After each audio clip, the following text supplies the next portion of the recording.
Chirag and welcome to full hands-on course on Amazon HTTP API. So guys, this hands-on course will help you to get started with Amazon HTTP API from the creation of the API to the deployment, which will cover almost all the components and that will be followed by different authorization techniques as well. So welcome to this video.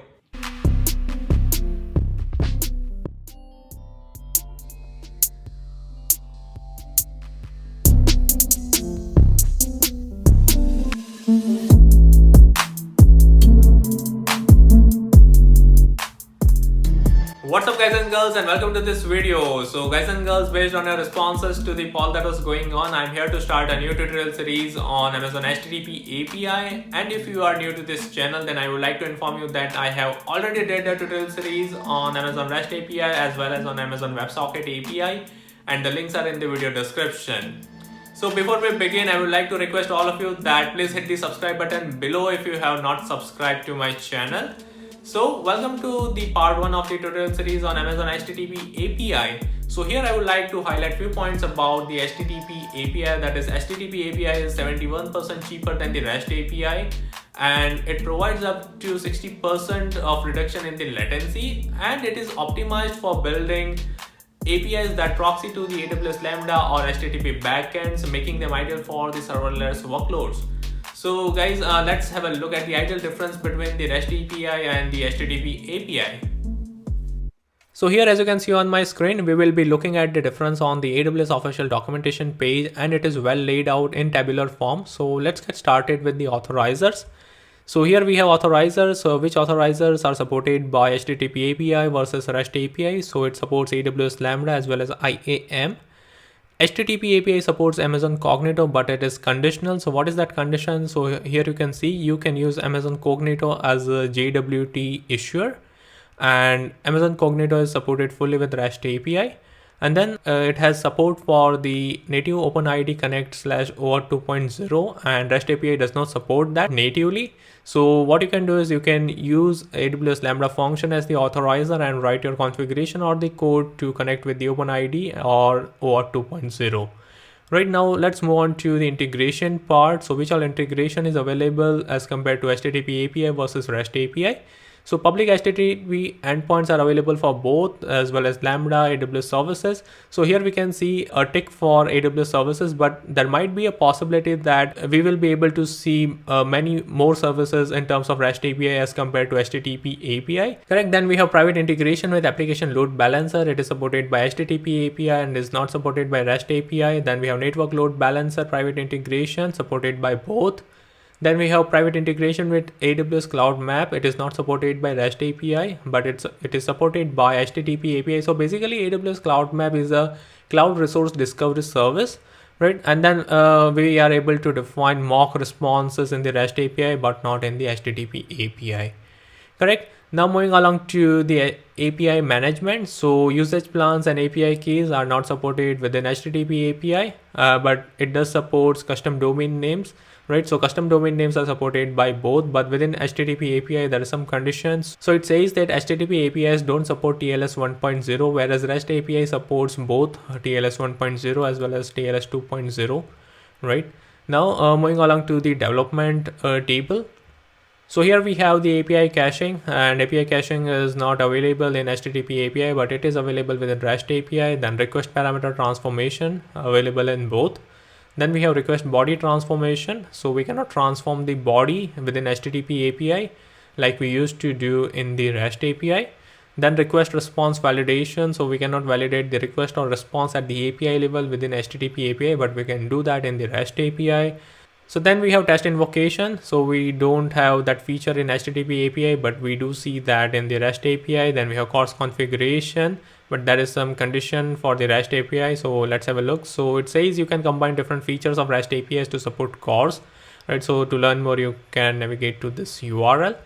Then automatic deployments. So automatic deployments is supported in the HTTP API, but as we know that within REST API, we need to manually deploy that API. So since HTTP API supports automatic deployment, there will be some default staged and default route, whereas we don't have the default stage or route within REST API because it does not support automatic deployments. Correct. Then we have custom gateway responses. So we were able to define custom gateway responses on the REST API, but that feature is not available under HTTP API. Then the canary release deployment is not supported in HTTP API. So canary release is basically that, for example, you are working on some new feature and you want to test it out with some percentage of users. So that's basically canary release deployment that you can do and test it out, that feature, for example, with 20% of your traffic. So that feature is not available within HTTP API. Now let's move on to the security, mutual TLS authentication. It's tick for both. Certificates for backend authentication, it is supported within REST API but not in HTTP API. So basically, what is certificates for backend authentication? So we can use API gateway to generate an SSL certificate and then use its public key in the backend to verify that HTTP requests to your backend system are from API gateway or not. So that's basically certificates for backend authentication. AWS web application firewall, not supported in HTTP API. Resource policy, we are able to define resource policy in REST API but not in HTTP API. Then let's have a look at the API type. So as we know that REST API is available in three forms, that is regional, edge optimized and private. But if we go with the HTTP API, then we have only one option, that is regional API. Then finally, there is monitoring. So CloudWatch is supported by default in both. Then access logs to Amazon Kinesis Data Firehorse. HTTP API don't have that feature, but REST API does. Then execution logs is available for the REST API, but not for HTTP API. Then we have Amazon Cloud Metrics available for both. Then AWS X-Ray, if you want to debug anything at the application level, so you can use that AWS X-Ray, but it is not supported with the HTTP API. So one can opt out for HTTP API depending on the use case and its requirement, like low latency, cost-effective integration with AWS services, including AWS Lambda and HTTP endpoints, right? And also based on the references that we just discussed. So if that falls under this criteria, then one should opt out for the HTTP API. And again, the major advantage of using HTTP API is that it's 71% cheaper than the REST API and it offers up to 60% of reduction in latency, right? So these are the few things that you might want to keep in mind when you choose between HTTP API and REST API. So guys, that's all for this section.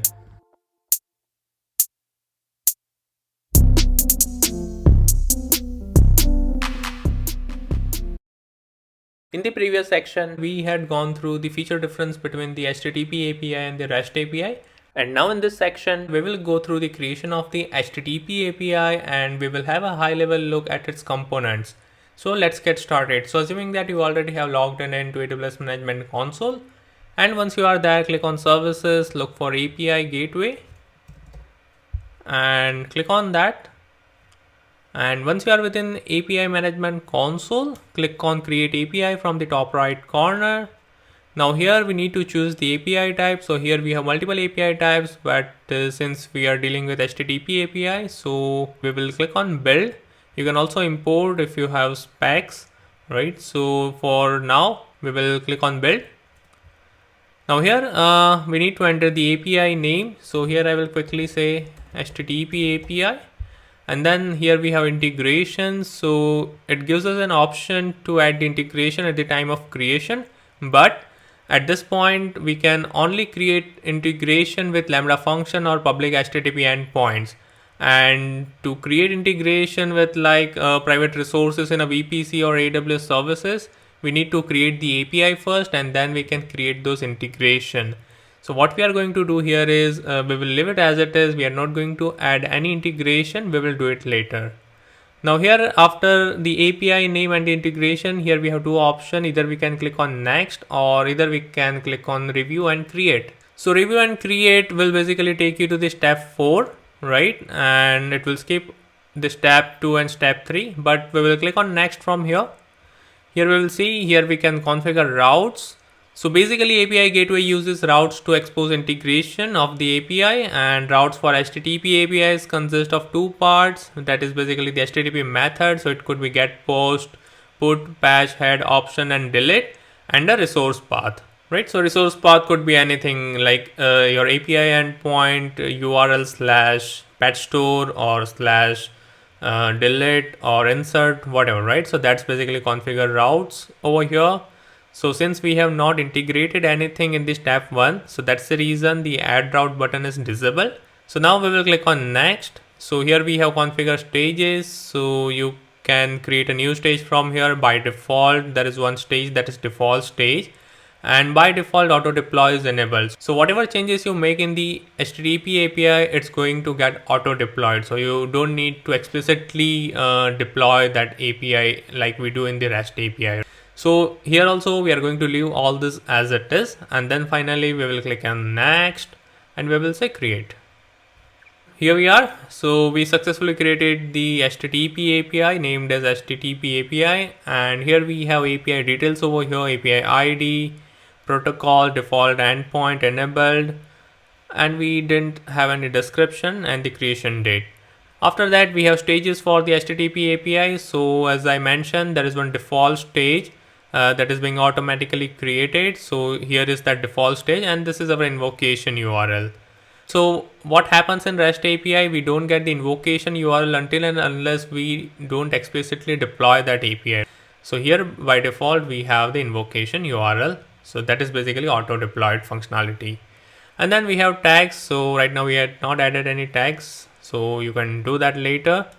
So now we will go through the left panel. So here under develop we have routes. So right now we don't have any route, but you can click on create and choose the method. So as I mentioned, routes for HTTP APIs consist of two parts, that is the HTTP method. So this is our HTTP method from which you can select appropriate method, maybe post for example, and here you can give the resource path. So it could be store or /data, or it could be anything, and then you can click on create. So that's basically routes. Let's navigate to authorization. So within authorization we don't see anything since we have not created any route. Let's go to manage authorizers. So here we have the IAM built-in authorizer for HTTP API, and apart from that HTTP APIs also support AWS Lambda authorizer. So if I click on create, so it gives us two options, that is AWS Lambda or the JWT token authorization. So here HTTP API supports native OpenID Connect and OAuth 2.0, and it also supports Amazon Cognito, but you can only use AWS Cognito as a JWT token issuer. So that's basically authorizer. So obviously we are going to go through all this functionality step by step in the upcoming tutorials. So this is a very high level overview that I wanted to give and what all it have in the console as an option. Now let's navigate to integrations. So integrations are nothing but the backend functionality that we attach. So it could be HTTP endpoint, or it could be a Lambda function that we will certainly attach with the routes that we will configure or create. So right now we don't have any routes as I mentioned earlier.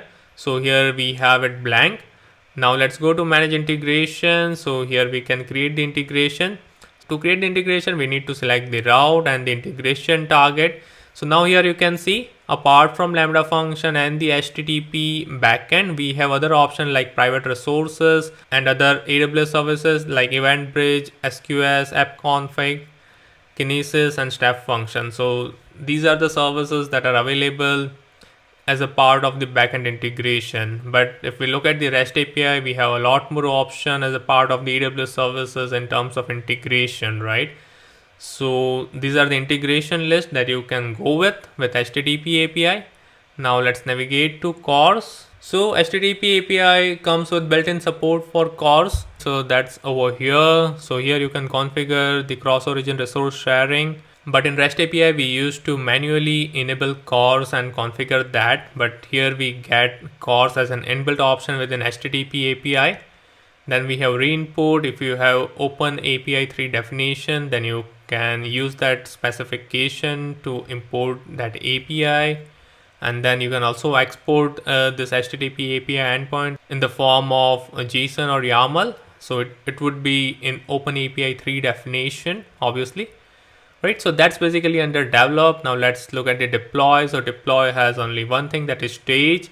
And as we know that there is a default or auto deployment enabled, and due to that we have some default stage already created for us, but we can create multiple stage like dev, prod or whatever test environment stage. So that's basically stage. So you can create it from here. Now let's look at the protect. Within protect we have throttling. So if you want to limit the number of requests or the concurrent request, so all those things you can handle from the throttling part. So we can select the stage from here default, and we can say select, and here it will give you some options. So we can do some route level throttling, and then we have default throttling and the account level throttling, right? So account level throttling is kind of a burst limit is 5,000 and rate limit is 10,000. Then we have monitor. Within monitor we have metrics. So here we can have route metrics, and here we can select the route, and we will have the relevant metrics from here. And then finally we have logging. So by default access logging is disabled. So to enable that, you need to create a CloudWatch log group and paste the URL of that over here. So if I click on edit and enable access logging, it will ask me the CloudWatch log group ARN that we need to paste here, as we used to do in the REST API. So that's basically a very high level of what HTTP API consoles and its components looks like, and a very high level introduction, I could say, of each of the components. So guys, that's all for this section.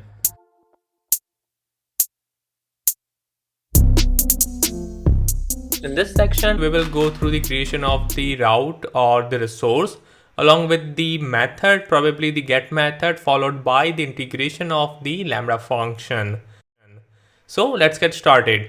So here we will start with the creation of the Lambda function, since we will be using the same to integrate it as a part of the HTTP API backend method, right? So click on services, navigate to Lambda management console.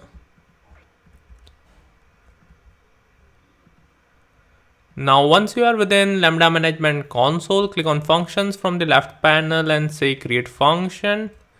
Give it a name. I will simply say HTTP API hyphen Lambda. I will select runtime as Python 3.8. Within permission, I will use an existing role. I will say Lambda underscore API. Nope. API gateway role, and I will say create function. So you can attach any role that you want, and you just need to make sure that role have the permission for AWS Lambda execute. That will suffice for CloudWatch and I think S3, right? And it should be good to go. So once you select the IAM role, click on create function. Now here you can see the Lambda function is created successfully, and we are not going to modify the code of this Lambda function. We are going to leave it as it is. Now once the Lambda function is created, go back to your HTTP API that we have created in the previous tutorial, I think. So now to create the resource or route, click on routes under develop from the left panel, and here we will say create. Now here we need to select the method first. So it's kind of two-step creation. So we select the method, and then we give the name of the resource or the route that we want to create.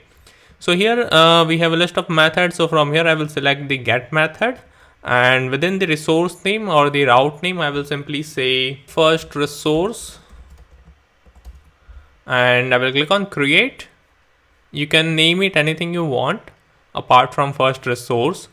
Now as you can see here, we have the resource name or the route name, and we have the get method under that. Now to attach the backend integration, we need to select the method. So click on that method.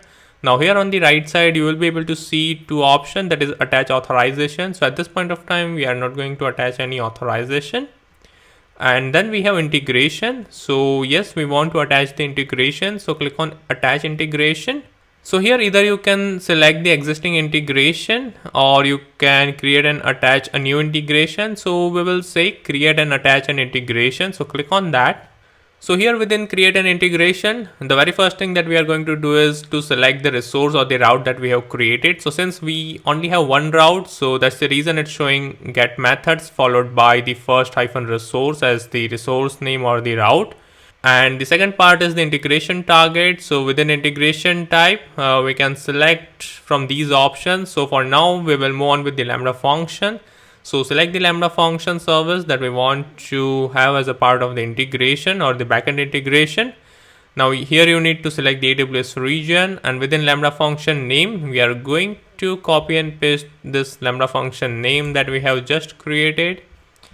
So I will say HTTP API Lambda. You can add description if you want. Within advanced setting, you can set the API gateway or the HTTP API timeout. It's 30-second max, right? And then we have the payload format version. So this is basically the parsing algorithm for your payload that is being sent by the user, or any payload that will get returned from your Lambda function, right? So here we have 1.0 and 2.0. So if you select 1.0, so 1.0 is kind of the legacy, right? So in that case, the value written must match this format, right? And if you select 2.0, so it's kind of flexible, right? So if the value written from the Lambda matches the 1.0 format, then it will use 1.0 format. Otherwise, the written value is used as the body of the response. So make sure to use 2.0 since it's flexible. Now here then we have invoke permission. So we need to grant API gateway permission to invoke the Lambda function, as we used to do in the REST API also, right? So you need to make sure that this is turned on or switched on. Now once you're done with this configuration, click on create. So here, as you can see, we have the successful integration of the Lambda function with the resource or the route that we have created.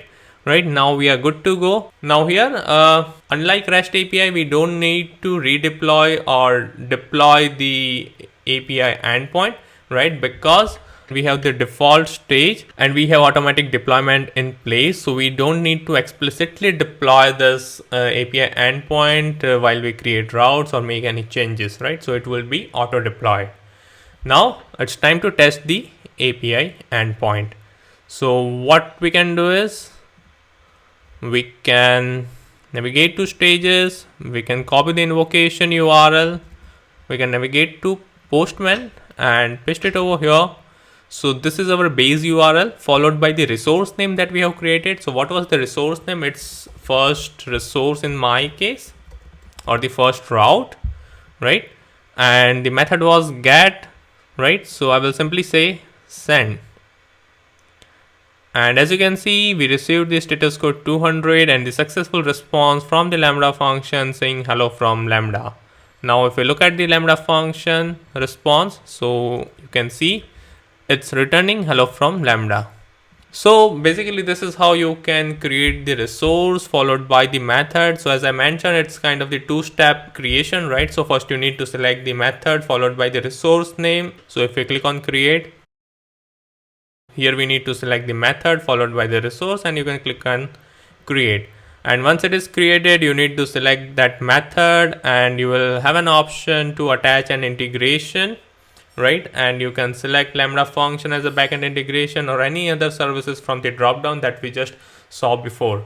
And again, after the creation of the route followed by the method and the attachment of the backend integration, we don't need to deploy the API since we have automatic deployment enabled while we had created the HTTP API, right? So we don't need to explicitly create the stage since we have default stage in place. But apart from that, we can also create the manual stage, right? But here we have the default stage and we have the automatic deployment enabled. So that's the reason after creation of the routes and the backend integration, we didn't explicitly redeploy the API, right, in order to reflect those changes. So guys, that's all for this section.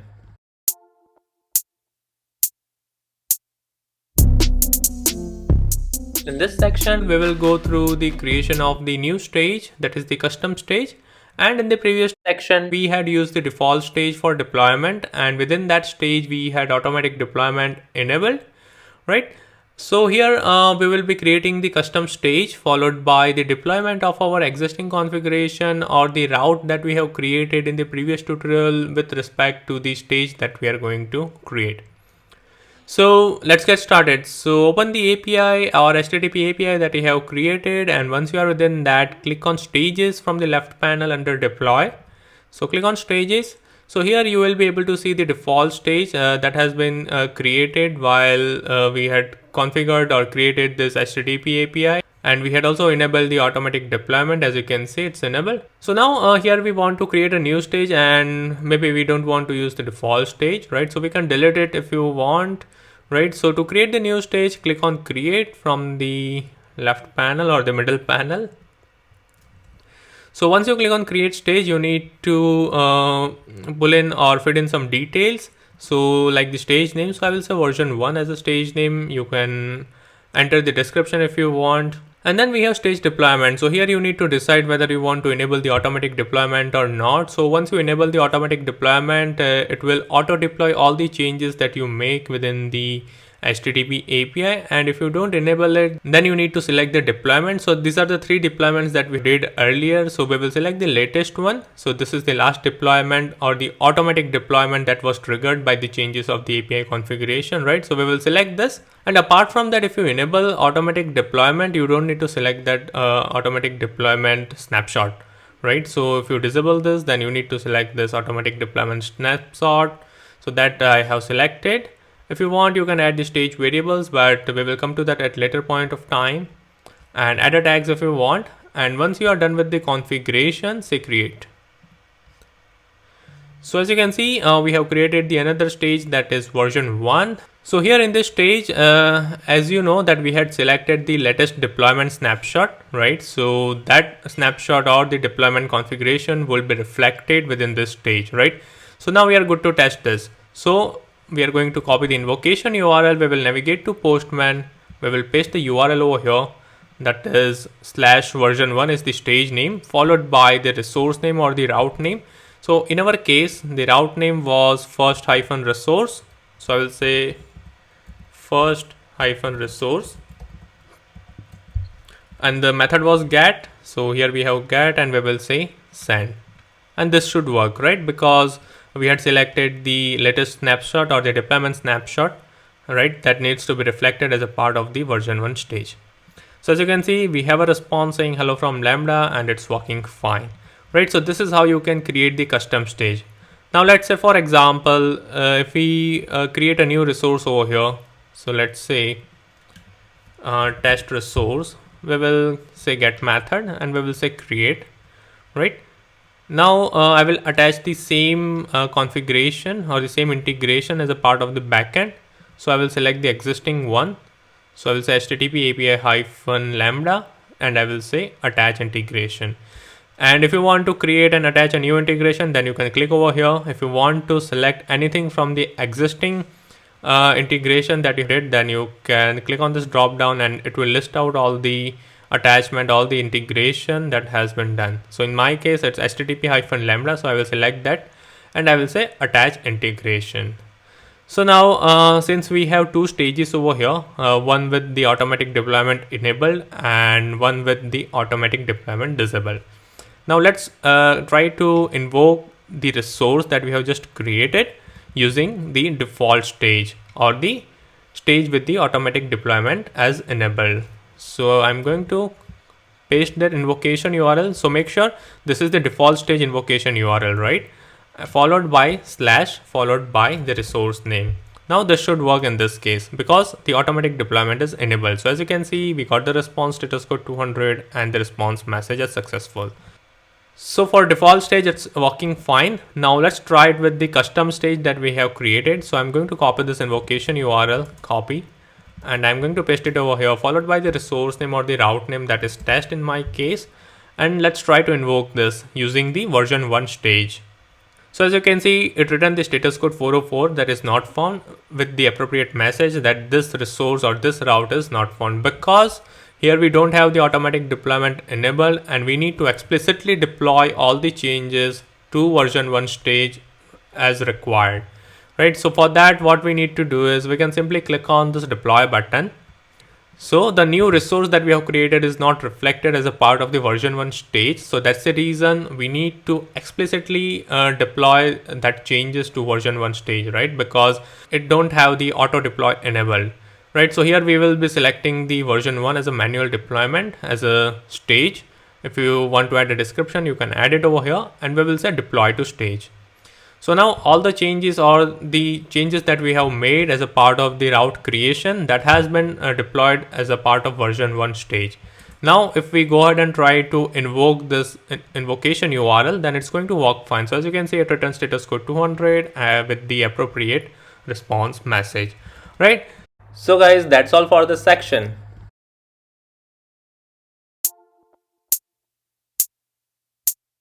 In this section, we will go through the query string parameter within HTTP API, and we will see how we can pass the query string parameter and access it within the Lambda function or the backend integration that we have, right? So basically, query string parameter is a key value pair that we pass as a part of the URL. So here within HTTP API, we don't need to configure anything at the API level for passing the query string parameter. Here we will simply pass them while invoking the API endpoint, and API will proxy the request to the backend integration. It means that it will proxy the request to the Lambda function that we have as a part of the backend integration, right? So let's get started. So as we know that we don't need to make any change over here. So we are simply going to copy the invocation URL. So it could be a default invocation URL, right? That belongs to the default stage, or it could be a manual stage that you might have created in the previous tutorial. So I'm going to copy the manual stage, the invocation URL, and I will open Postman and paste the invocation URL over here. So before invoking that, we might need to add a line in the Lambda function. So for that, we will navigate to the Lambda function, that is HTTP API-Lambda in my case. So what we are going to do here is we are going to modify a code. So here we are going to say print event. So the reason that we have added this line is that whatever request that comes in, we want to see that, right? So that's the reason we are going to print the event, and we will see what all data that we are getting within the event. And we will also get the query string parameter in the event itself. So let's have a look. So let's navigate to the Postman. So here we are going to invoke a resource that is first resource, or you can also invoke the test resource. So this is the first resource, and here we are going to pass the query string parameters. So to pass the query string parameter, you will enter a query string, that is a question mark, and the key value pair. So I'll say test equal to hello, something like this. And the method is get. So we are going to select the get method from here, and we will say send. So the request is successful. We received the status code 200 with the appropriate message that is coming from the Lambda. So now to look at the query string that we have passed, we will navigate to the Lambda function. We will click on monitor, and we will say view logs in CloudWatch. Now we should be getting those data or that query string parameter within the event that we have printed. So here we have the log, so we are going to open it. And as you can see, this is the data that we are getting in the event, right? So here we will search for query string. So here, as you can see, here we have raw query string, that is test equal to hello. And further, if you drill down, you will get the key as a query string parameters, where you will be able to see the dictionary. That is the key value pair, that is test as hello. So basically this is how you can pass the query string parameter. So like REST API, we cannot validate the query string parameters at the API level within HTTP API, but HTTP API does offer query string transformation, and that is something we will look at it in the another tutorial. So guys, this is how you can pass the query string parameter. No additional configuration is required at the API level, right? And as I mentioned, we cannot validate the query string parameter at the API level like REST API, right? So that is something you need to handle at the backend integration level or the Lambda level. So guys, that's all for this section.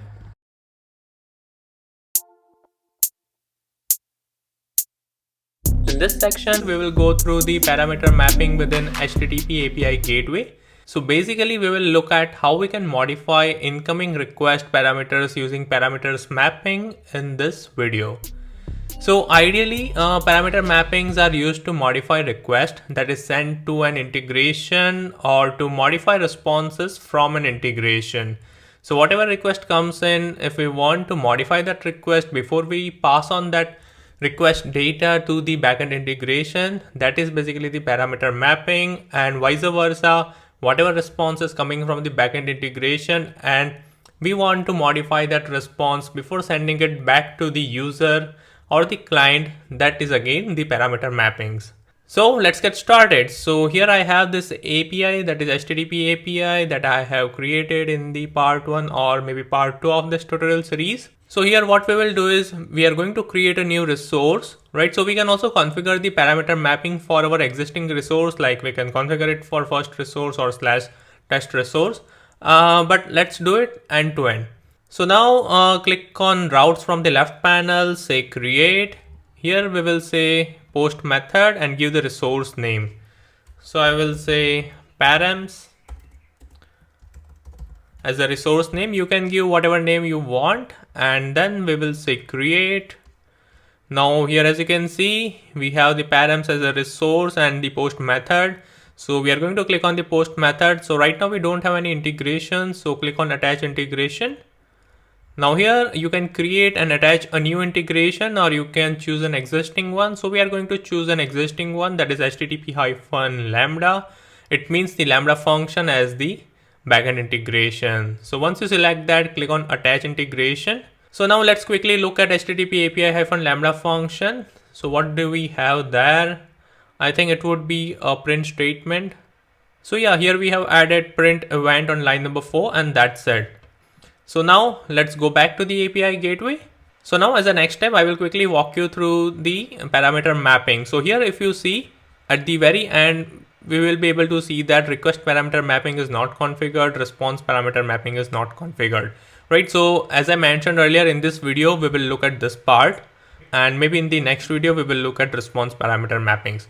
Right now, to configure the parameter mapping, you need to click on manage integration from here, and you will be able to see this option, that is parameter mapping. So now let's quickly go through the create parameter mapping. So click on create parameter mapping. Now here within mapping type, we will have two options. First option is for all the incoming request, and the second option is for the response if we want to modify that, right? So here we are going to select all incoming request, and once you select that, you will get an option saying add new mapping. So here within parameters to modify, so it means that which parameter you want to modify. So we have three options. If you want to modify any header, right? For example, you want to modify the content type or content length or the encoding type. The another option that we have query string. So if you want to modify the query string parameter, and finally we have the path parameter.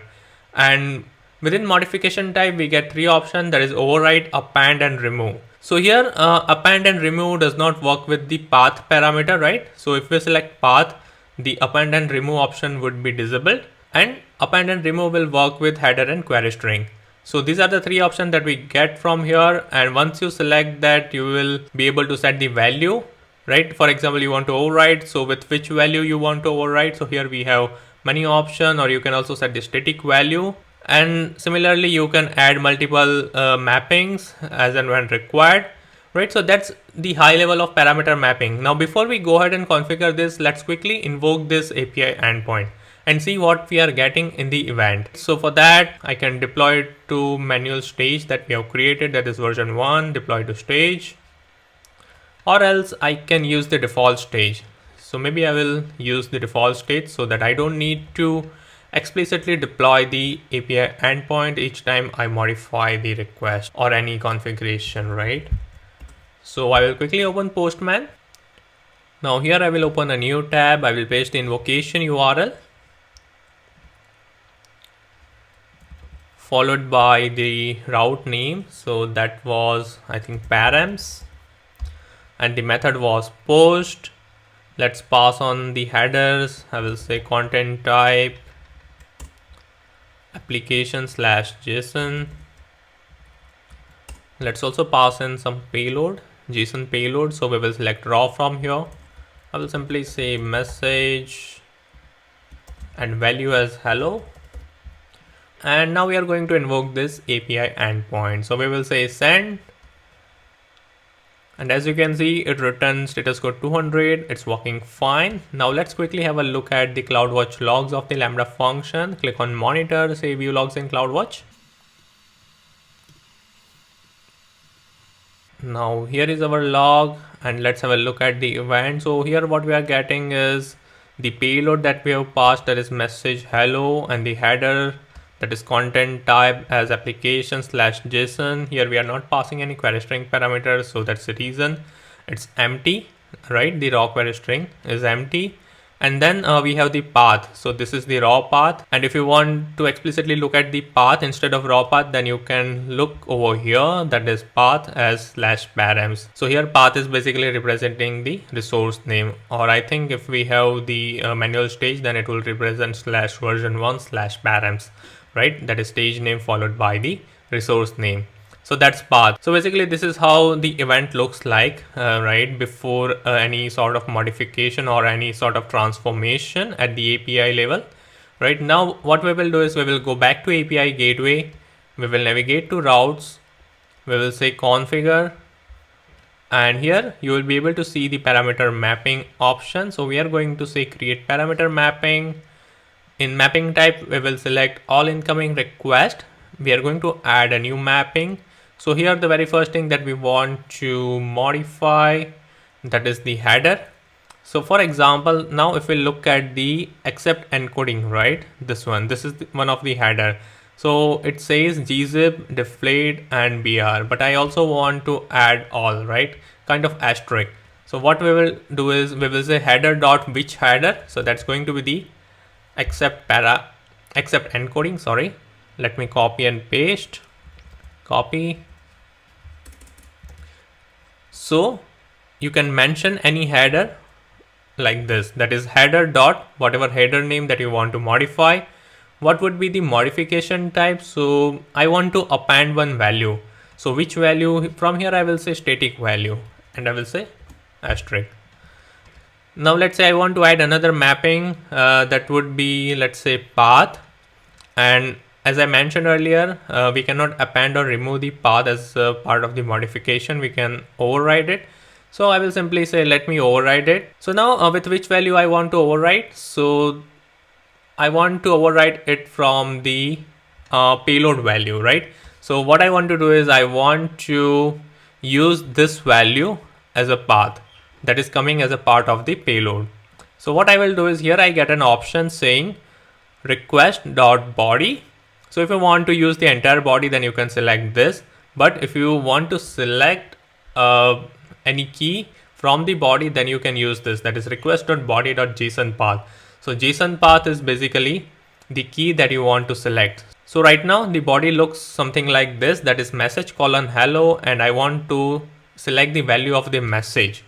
So what I will do is I will say request.body.message. So instead of /params, the value would be hello. Now again I want to add one more mapping, that is for the query string. So let's say I am passing multiple query string parameters, but I don't want any parameter which has a key test, right? So whichever query string parameter has the key test, that is something I don't want to pass on to the backend integration. So I will say simply remove it. So basically these are the three parameters that I want to modify. But if you want to modify another header, let's say, so if I say header dot content type you want to modify, so you can click on add new mapping and select whatever modification type you want and select the value that you want to append, or you want to override it with, or if you want to remove it, right? So right now we will move on with these three. Click on create, and it has been created and it has been deployed to the default stage. So now we are good to invoke this. Let's say send. So it's successful. Now let's have a look at the event that is being printed over here. So here we have the event, correct? Now let's look at the modification that we have did. Let me click over here. Let me say added. So the very first thing is the header.accept encoding. So let's have a look. So here we have the accept encoding header. Here we have three values, that is gzip, deflate, br, and we want to append one more value, that is asterisk, right? So if you look at the earlier event, here we don't have the asterisk, but if we look at the post event, then we have the asterisk over here. So that's how the append works, right? Now let's have a look at the path. So within path, we are overwriting it with the body message. So now if we look at the raw path, the value is hello and not slash params. Even if we look at this path, its value is hello and not slash params. So that's how you can overwrite any value. And oh, the third is query string, and we didn't pass any query string parameter. Let's reinvoke it again. Let's pass on the query string parameter. So what I will say, I will pass on some message equal to world, and I will also pass another query string parameter, let's say test equal to hello. Now what will happen is it should be able to pass on or forward this query string parameter, that is message as world, to the backend, but it should remove test as hello, right, at the API level. So I will say send, it's successful. We should be having the event over here. Let's wait. It's auto retrying, and here we go. So now if we look at the query string parameter, so here we have the raw query string which represent message equal to world, but we will not be able to see the test value, right? So that's where the query string or the API is removing the query string which has the key test at the API level, because that's what we have configured, and this is the transformation that is being done at the API level. So it is removing the test as a query string parameter and letting other query string parameters pass on to the backend integration. Right, so guys, this is how you can modify the request that is coming from the user before passing it to the backend integration. So guys, as I mentioned, you can keep adding the mappings for the other parameters. Click on this, and again, for example, you want to modify any query string which has a message as a key, then you can do that. You can select the modification type and replace it with whatever you want. So guys, that's all for this section.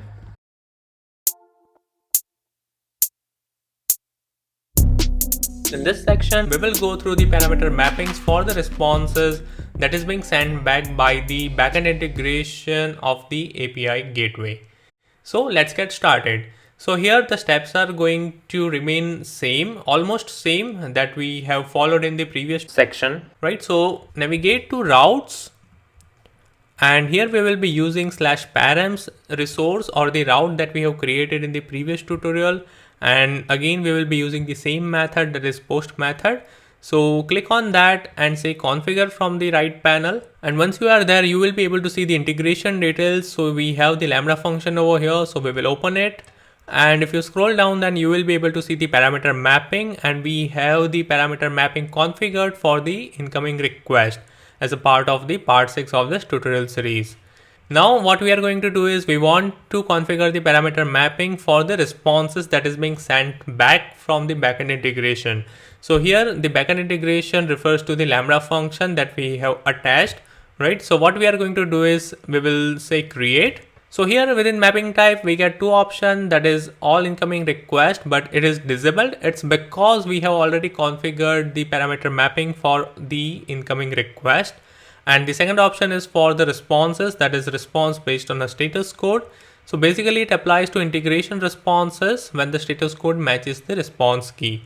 So here we will be selecting the response, and here we will mention the response code. So for example, this Lambda function right now returns status code 200. Now we want to apply the parameter mapping to the status code 200, right? So now whenever this Lambda function will return status code 200, we want to apply this parameter mapping. So here we will mention status code 200, and we will say add a new mapping and whatever modification that we want to apply. So within responses, we get two options, that is header and the status code. Again, if you select status code, then we get only one option as a modification type, that is to overwrite it. And within header, you can apply parameter mapping to any header you want, correct? That is coming from the backend integration or the Lambda function.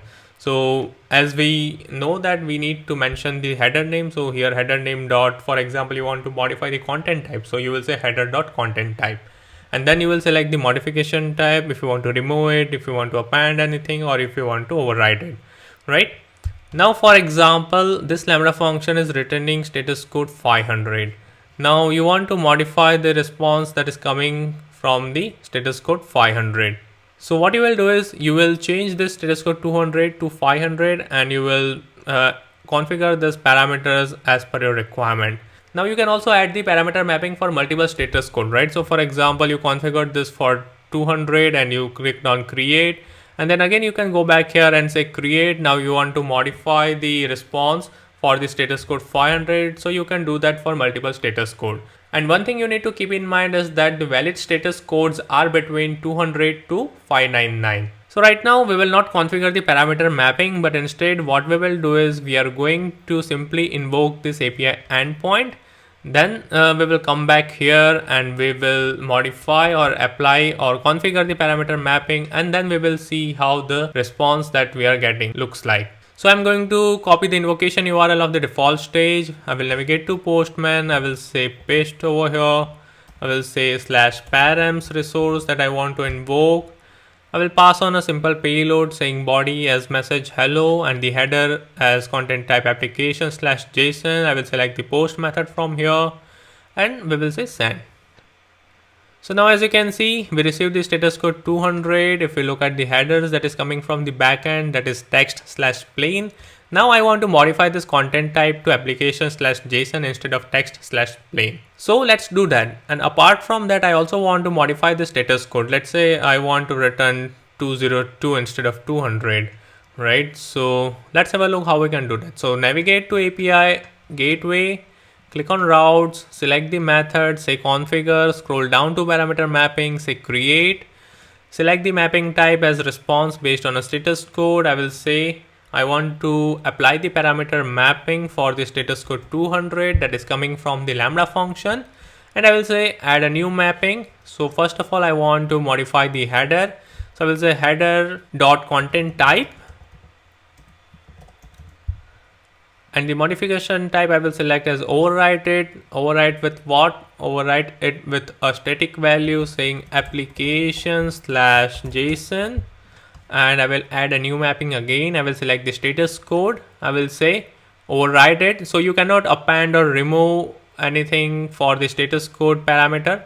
The only option that we have is the override. So we are going to select that. And I want to say override it with a 202. Correct, and I will say create, and we are done with the parameter mapping. So as I mentioned, this happened for the status code 200. If you want it for status code 500, say create, mention 500 over here, configure your parameters, correct, and you can do it for multiple status codes. Now since we are done with this, navigate to Postman, and again we will say send. And now as you can see, we have the content type as application/JSON and the status as 202 accepted. Right. So guys, this is how you can apply parameter mapping for the responses that is coming from the Lambda function based on the status code, and the valid status codes are between 200 to 599. So guys, that's all for this section.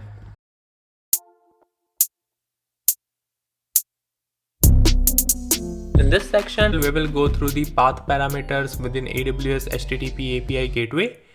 So basically, path parameters are variable parts of the URL path, and I would say path parameters are kind of dynamic route or resource. Correct. So let's get started and create the path parameter. So here we will be creating a path parameter as a sub resource or route. So I'm already into the HTTP API that I have created. So I will click on routes from the left panel. So let's create a new route over here. We will say a post method or choose whichever method that you want. Here we are going to create a user route or the resource, and we will say create. So here we have the user resource or the route and the post method, and we will attach an integration over here. We will choose the existing one, that is HTTP API-Lambda in my case. And if you want to create a new integration, then you can click over here. Correct. And I will say attach integration. So this is basically the Lambda function as a part of my backend integration. So now we have created the resource along with the post method. So now let's say we want to apply CRUD operation on the user resource with parameters. Correct. So for example, if we want to create the user and we want to pass the username as a parameter, and same goes for update and delete. So while we invoke the API endpoint, we also want to pass the parameter like which user name to create, or which user to delete, or which user to update, or of which user you want to fetch or read the information, right? So in that case, what we can do is we can certainly create multiple methods over here, or we can also use the any method. So what we are going to do is, here we are going to create a sub resource as a path parameter. So what we will do is, we will say routes, and we will say create, and we will select any method, correct? And I will say create a sub resource within user. So I will say slash user slash curly braces. So if you want to define or mention the path parameter, you have to use the curly braces, and within that you can say, for example, username or whatever name you want to give, correct? So once you are done with this configuration, say create. So this route or resource would be created under the user route or the parameter, correct? So here you can see we have slash user, under that we have slash username, and this could be dynamic. Now what we will do is, we are going to select that method and we will attach the integration. Again, for this demo purpose, we will use an existing integration and we will say attach integration. But in real scenario, you might have a different Lambda function or different backend integration and different logic to execute, right? But just for the demo purpose, we are using the same Lambda function. So now here we will also open the Lambda function, and I think we already have the print statement of the event, but let's double check. So yeah, here we have, that is on line number 4, that is print events. So within event, we will be able to see what kind of data we are getting in the event, correct? So now I can deploy it manually to the manual stage, or right, that is version 1 in my case. So I will say deploy to stage, and this has been configured successfully. So this is our path parameter, correct? So what we are going to do is, we will navigate to stages. I will copy the invocation URL. I will say copy. I will open Postman, and here we are. I will open a new tab over here. I will paste the invocation URL and the resource name that I want to invoke. So in this case, it's user, and the method is post. So if you want to post anything, you can configure the content type header, say application /JSON, or whatever type of payload that you want to pass. I will simply say raw payload and pass in a simple JSON. I will say message colon hello, and we will simply invoke this API endpoint. So right now what we are getting is, so you might be able to see that it's returning 202 instead of 200, right? It's because the parameter mapping. So let me configure it and remove the parameter mapping from here. So this is something that we have configured in the previous tutorial. So let me delete that. So now we have to redeploy this API to version 1 since we are using the version 1 stage. So we redeployed it. Now it should work. Say send, and it's 200 now. And here we have the message. So this was the basic API endpoint invocation, and it worked well, right? So let's even have a look at the CloudWatch logs of the Lambda function. So we will be able to see the event that we are getting, or the data that we are getting in the event. So here we are. Oops, we have multiple invocation. So here, as you can see, we have the invocation that is /user. Then the raw path is the stage name followed by the resource name or the route name. We don't have any query string parameter. Here we will be having the method, that is post method, correct? Now what we will do is, now let's navigate to routes. Now let's say I want to pass the username, and let's say I want to delete it, right? So the given username that I want to delete. So what I'm going to do is /user/.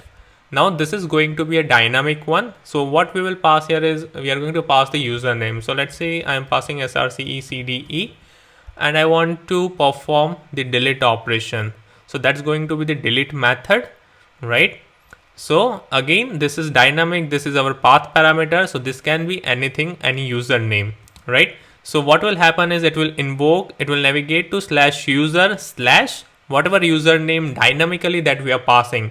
And since we have the any method, we can use any of the method that is supported by HTTP API gateway, right? So since we want to perform the CRUD operation, so we will say, for example, I want to delete this username and we don't want to pass the payload or anything, correct?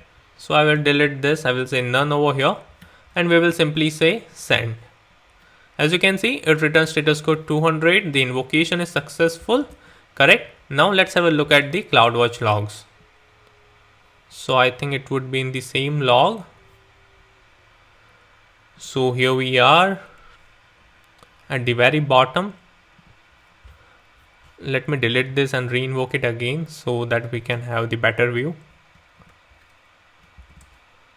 I will say send. So here we have the log and the event. So what we are getting here is within the route key, it's saying any method which is followed by /user/ usernames, right? So that's our route key. So now if we look at the raw path, then here it says /version1, that is the stage name, followed by the route name, that is the user, and followed by the dynamic username that we are passing, that is srce/cde. And now if we look at the method, that is basically delete, right? So what we can do is we can go back to Lambda function, write a logic if the method is delete, and then fetch the username and perform the operation. So that's how path parameter is working, right? Now, for example, I want to retrieve some information about the specific user. So I will say get method, retrieve information, for example, admin user, for example, right? I will say send, it runs successful. We can have a look at the logs over here. It's loading.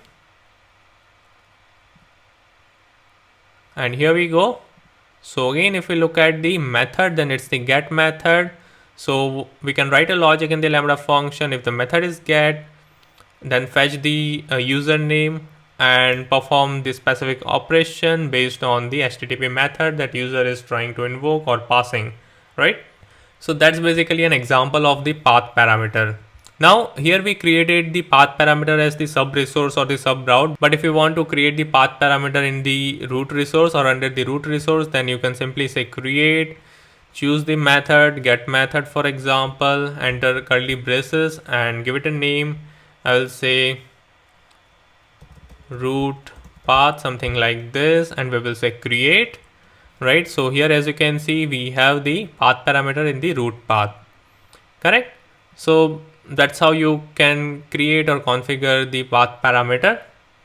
So here we just had a look at the example, but it also has some side effects, like we don't have to define explicit resources for the CRUD operation, and just changing the HTTP method will decide that which operation to perform, right? Which operation the user wants to perform. So basically it depends on the use case, correct? That what you want to use. You can also use the query string parameter for the same operation, right? So you can create a resource, have the method in place, and you can pass the username as the query string parameter, right, instead of the path parameter. So yeah, again, it depends on the use case. So guys, that's all for this section.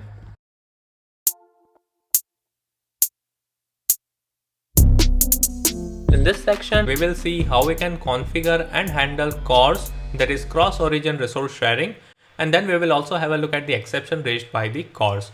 So what exactly CORS is? So I will quickly give you a very high-level definition of what is CORS. So CORS is an HTTP header-based mechanism that allows us to request or access restricted resources of, let's say, Y domain from X domain, which is ideally prohibited by SOP, that is source origin policy. Now, even if we look at the full form of the CORS, that is cross origin resource sharing. Now, if we break it down, what does cross origin means? It means that the origin of both the domain are different, right? So just to give you an example, the origin could be xyz.com to abc.com, right? So the origin of both the domain are different here.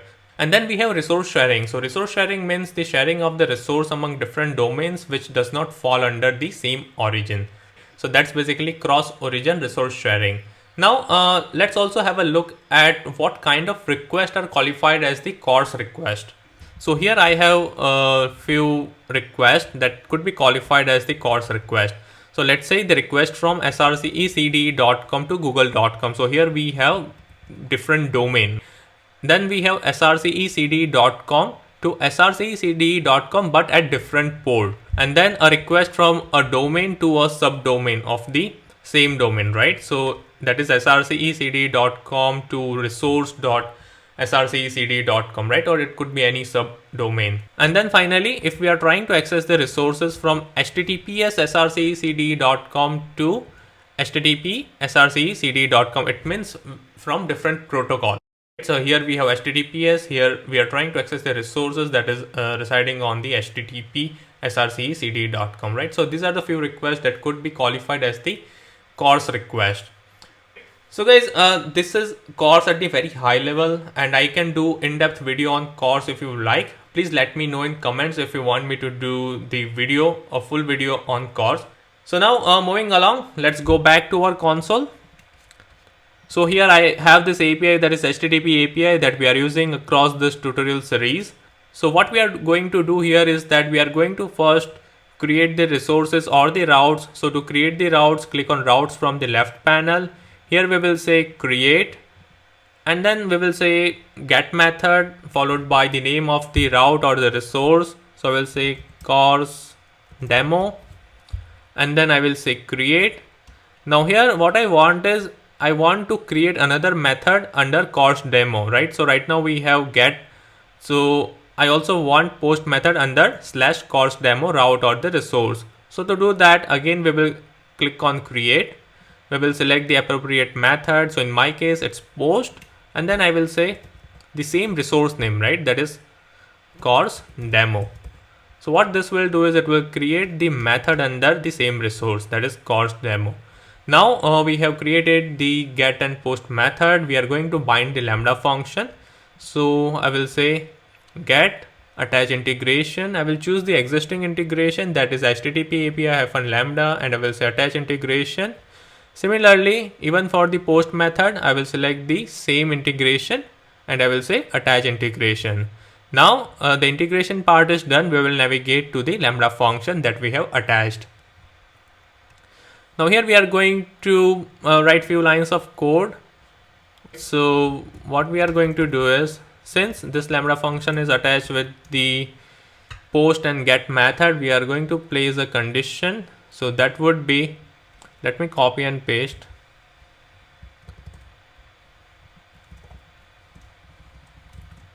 So we have added simple if condition that if event of request context of HTTP of method is double equal to post, then return post method invoked. And then if the method is get or the get method is invoked, then return get method invoked, right? So that's a very simple code that we have added. So I'm going to save this and say deploy.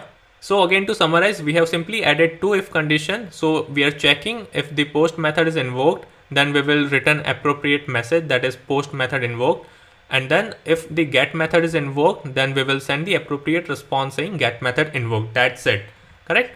So now we have successfully configured the Lambda function, correct? Now what we are going to do is, if we want to use the custom stage or the manual deployment stage, then we will explicitly deploy this.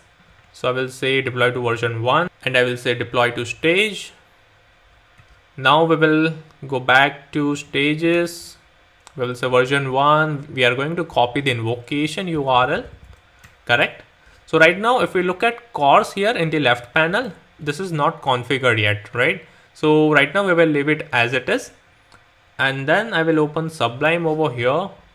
And here I have one file that is index.html.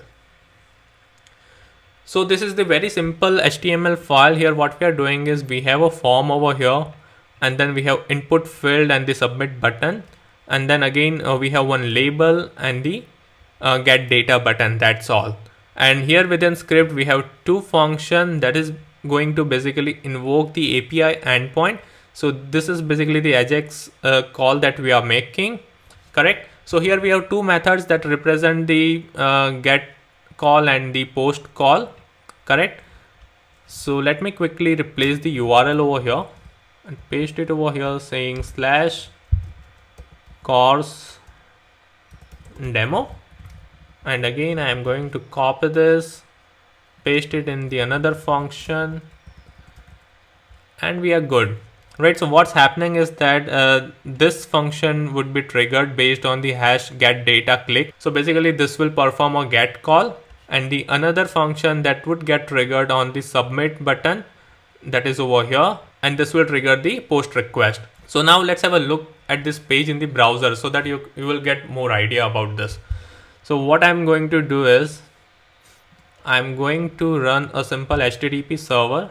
So I will say Python 3 HTTP dot server, and now it is serving at port 8000. I will navigate to browser, correct, and I will say o.o.8000, right? So basically this is what it looks like. Please don't judge my HTML skills. And what we are going to do is we are going to say inspect, and we will navigate to console to see if there are any errors coming in.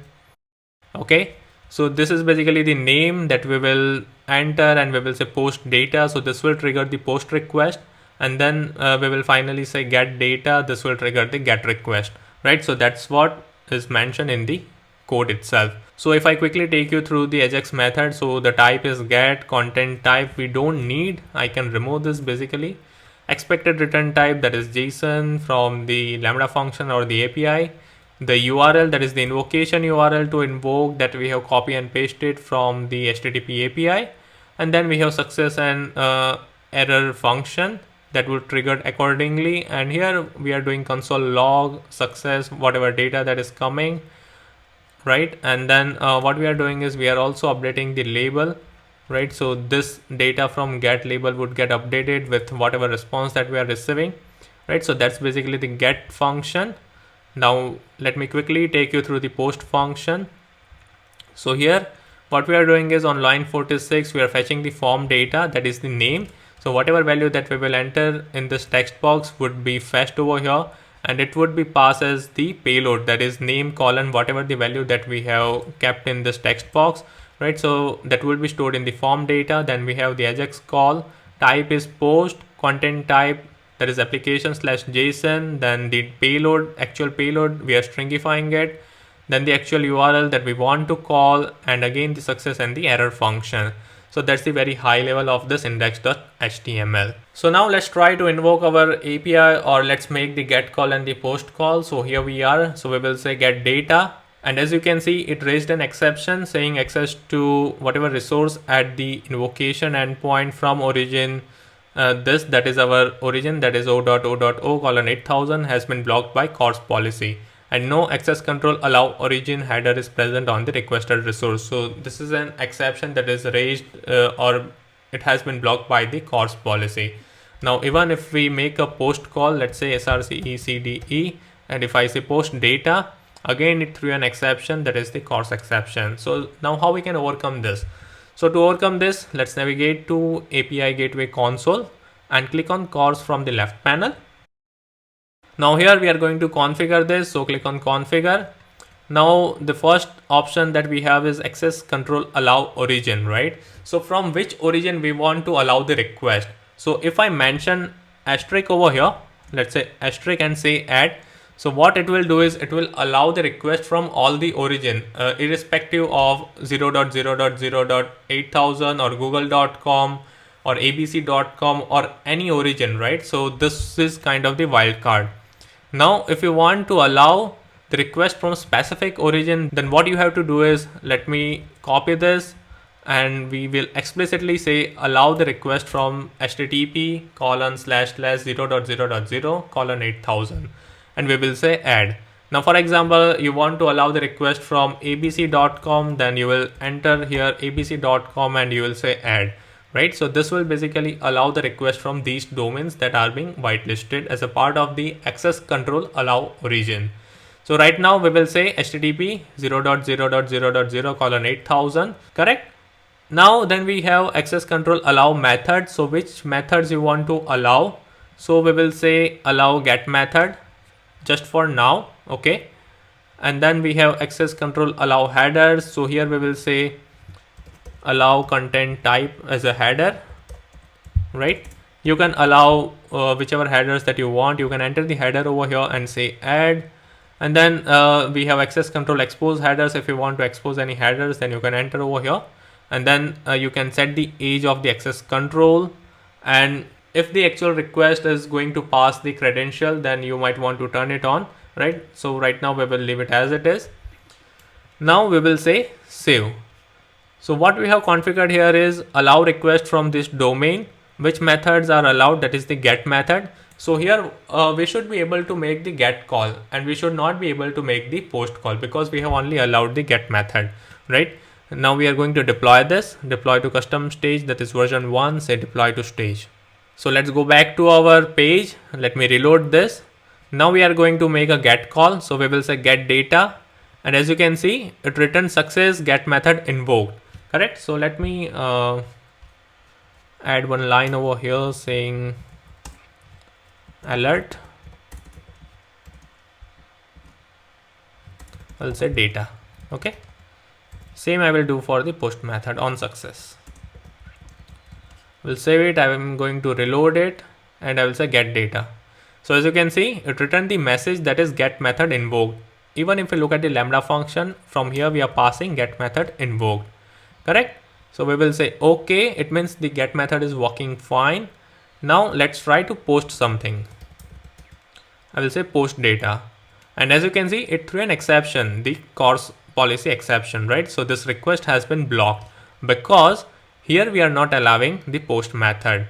So what we are going to do is we will go back to API gateway, we will say configure, and here we can add post method and say save, and we are going to deploy it, deploy to stage, and let's go back to the domain or the index.html.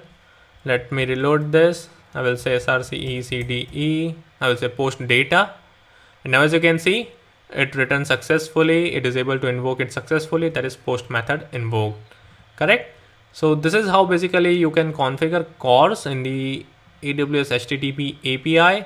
So within access control allow origin, you can enter or add as many domain as you want. If you want to allow the request from all the domain, then you can add a wildcard over here. You can even add a wildcard to all this option, but that's not a good idea, correct? So that's basically access control allow origin, which headers you want to allow. So right now we had mentioned allow content type. If you want to allow any other headers, then you can add this. So let's see what happens if I remove this content type over here, and let's say save and deploy.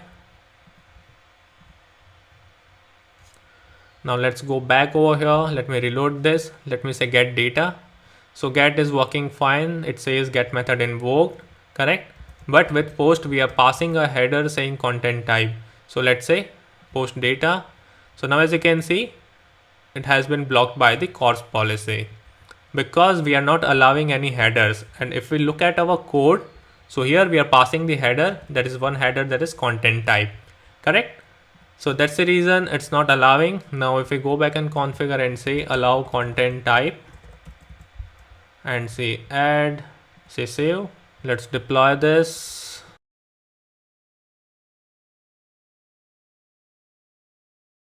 Let me reload this. Let's pass something over here, say post data, and as you can see, it is successful, post method invoked, right? So basically you can play around with this parameters and see how it performs to learn, correct? So guys, that's all for this section.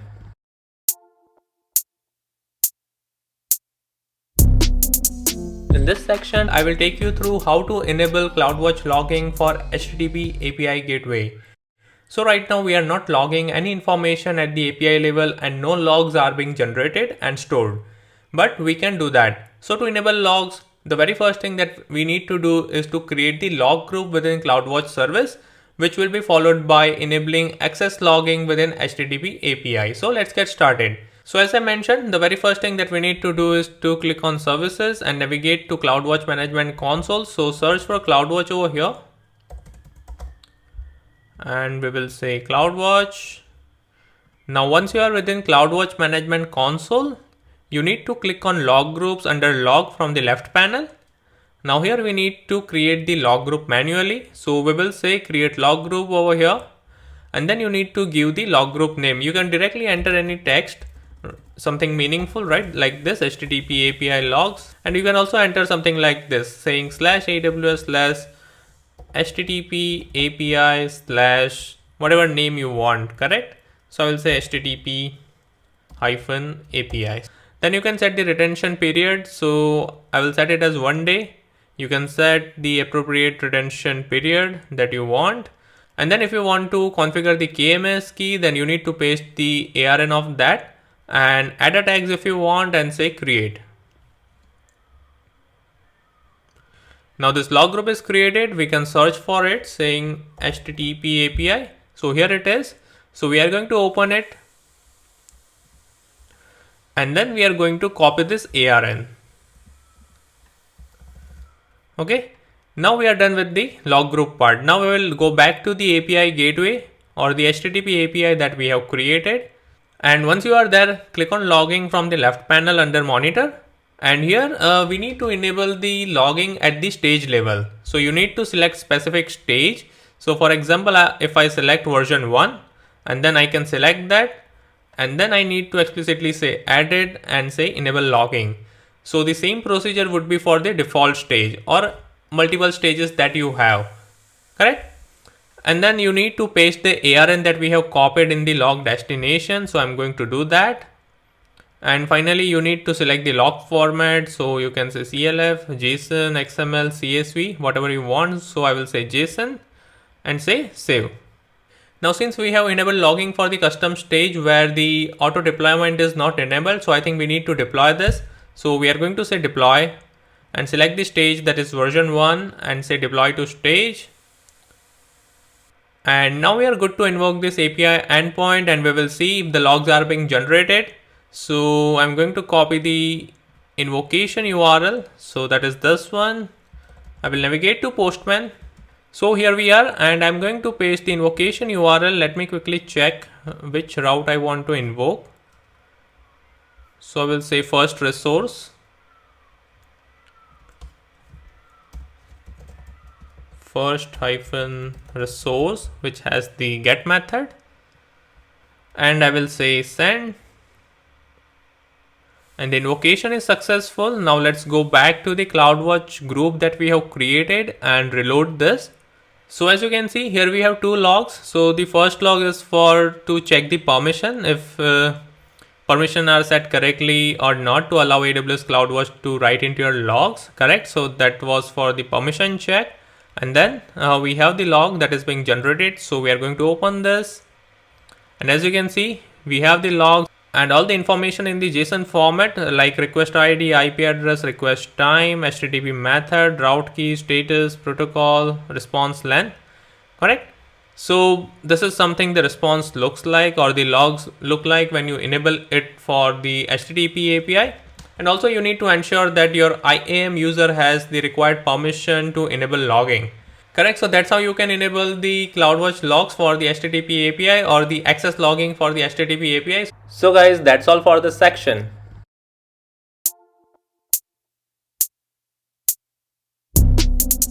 In this section, we are going to learn about the default route. So till now, if we try to invoke the route which does not exist, then it throws an exception saying 404 not found. But if we want to return specific response instead of default 404 exception, then we can define the default route.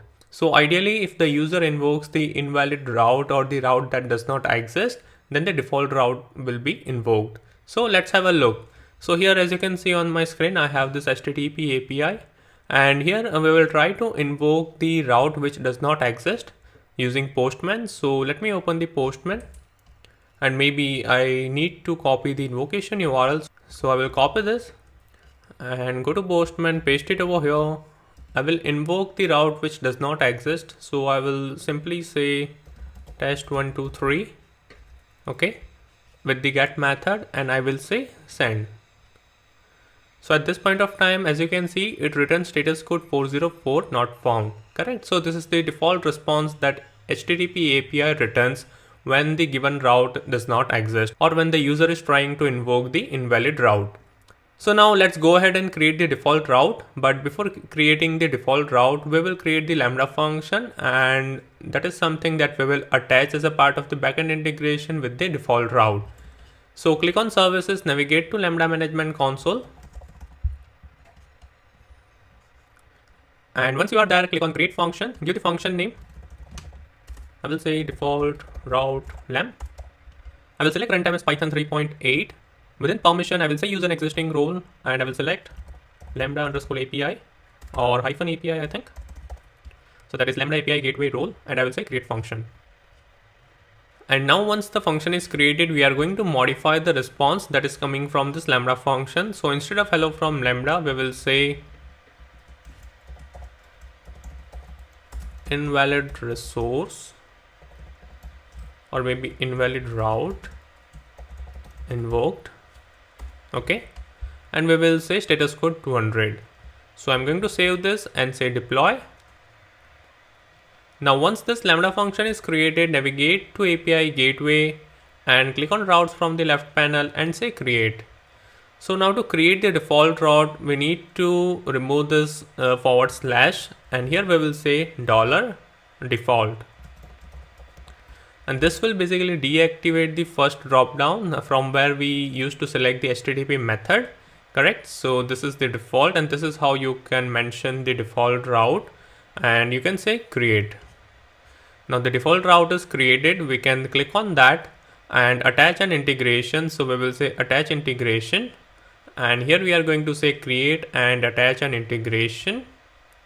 The integration type would be lambda function, and here within lambda function name we are going to use the default route lambda function that I have created just before some time, and then we are going to leave rest of the option as it is, and we will say create. Now once the backend integration is configured, we are good to deploy this to manual endpoint or manual stage. That is version 1 in my case, deploy to stage. But anyways, I am going to use the default stage. So now once this is deployed, now if I go ahead and re-invoke this API endpoint, so this is the resource that does not exist, or this is the route that does not exist, correct? And if I say send, so now as you can see, it returns status code 200 with the message saying invalid route invoked. It means at this point of time, the default route is getting invoked, and this lambda function or this backend integration is being invoked, and this is the response which this lambda function is returning, and that is the same response that we are getting as a part of the postman.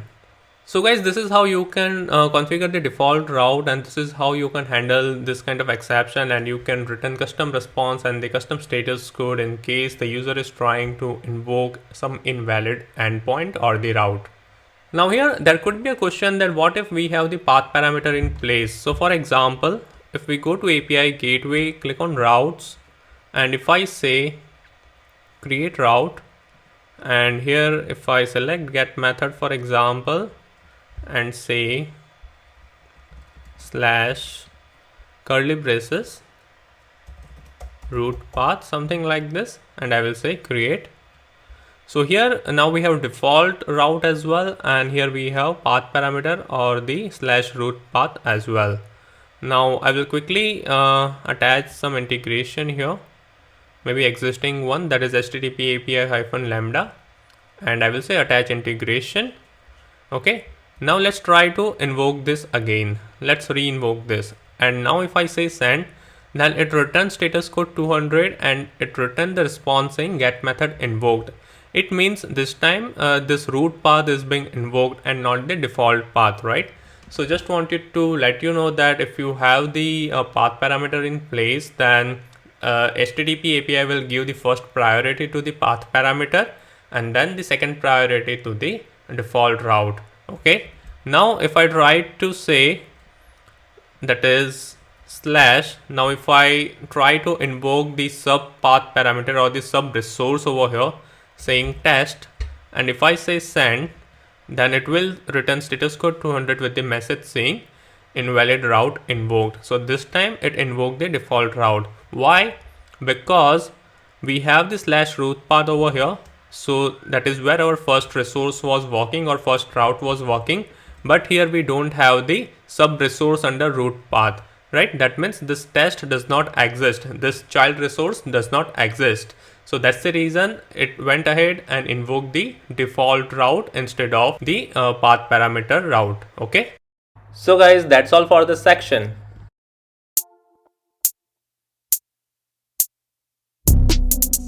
In this section, we are going to learn about stage variables and how we can use them. So basically stage variables are name value pairs that you can define as configuration attributes associated with a deployment stage of the HTTP API.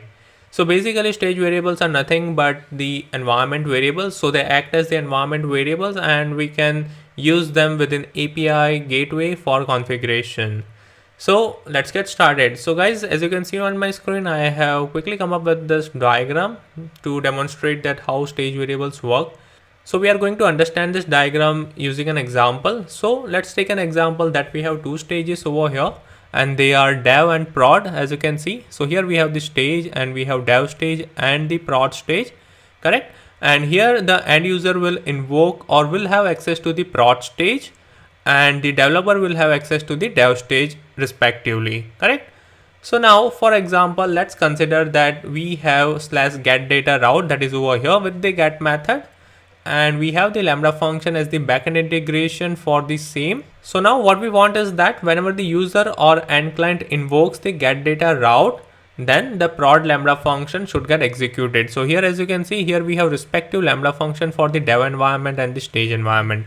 So while any user calls the prod invocation URL, then the prod Lambda function should get executed. And when the developer invokes the get data route, then the dev Lambda function that is over here should get executed, correct? So how can we achieve this? And the answer is the stage variables.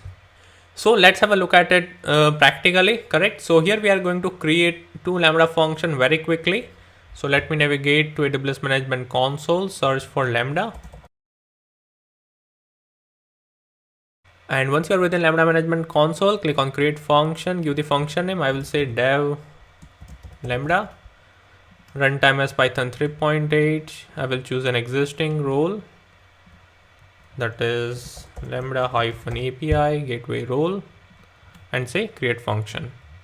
Now once the Lambda function is created, we are going to modify the response. So instead of hello from Lambda, we will say dev invoked, or we will say dev Lambda invoked. Okay, we will save this and we will say deploy.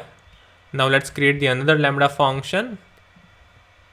So say create function. Here I will say prod Lambda, Python 3.8 as runtime. I will choose an existing role.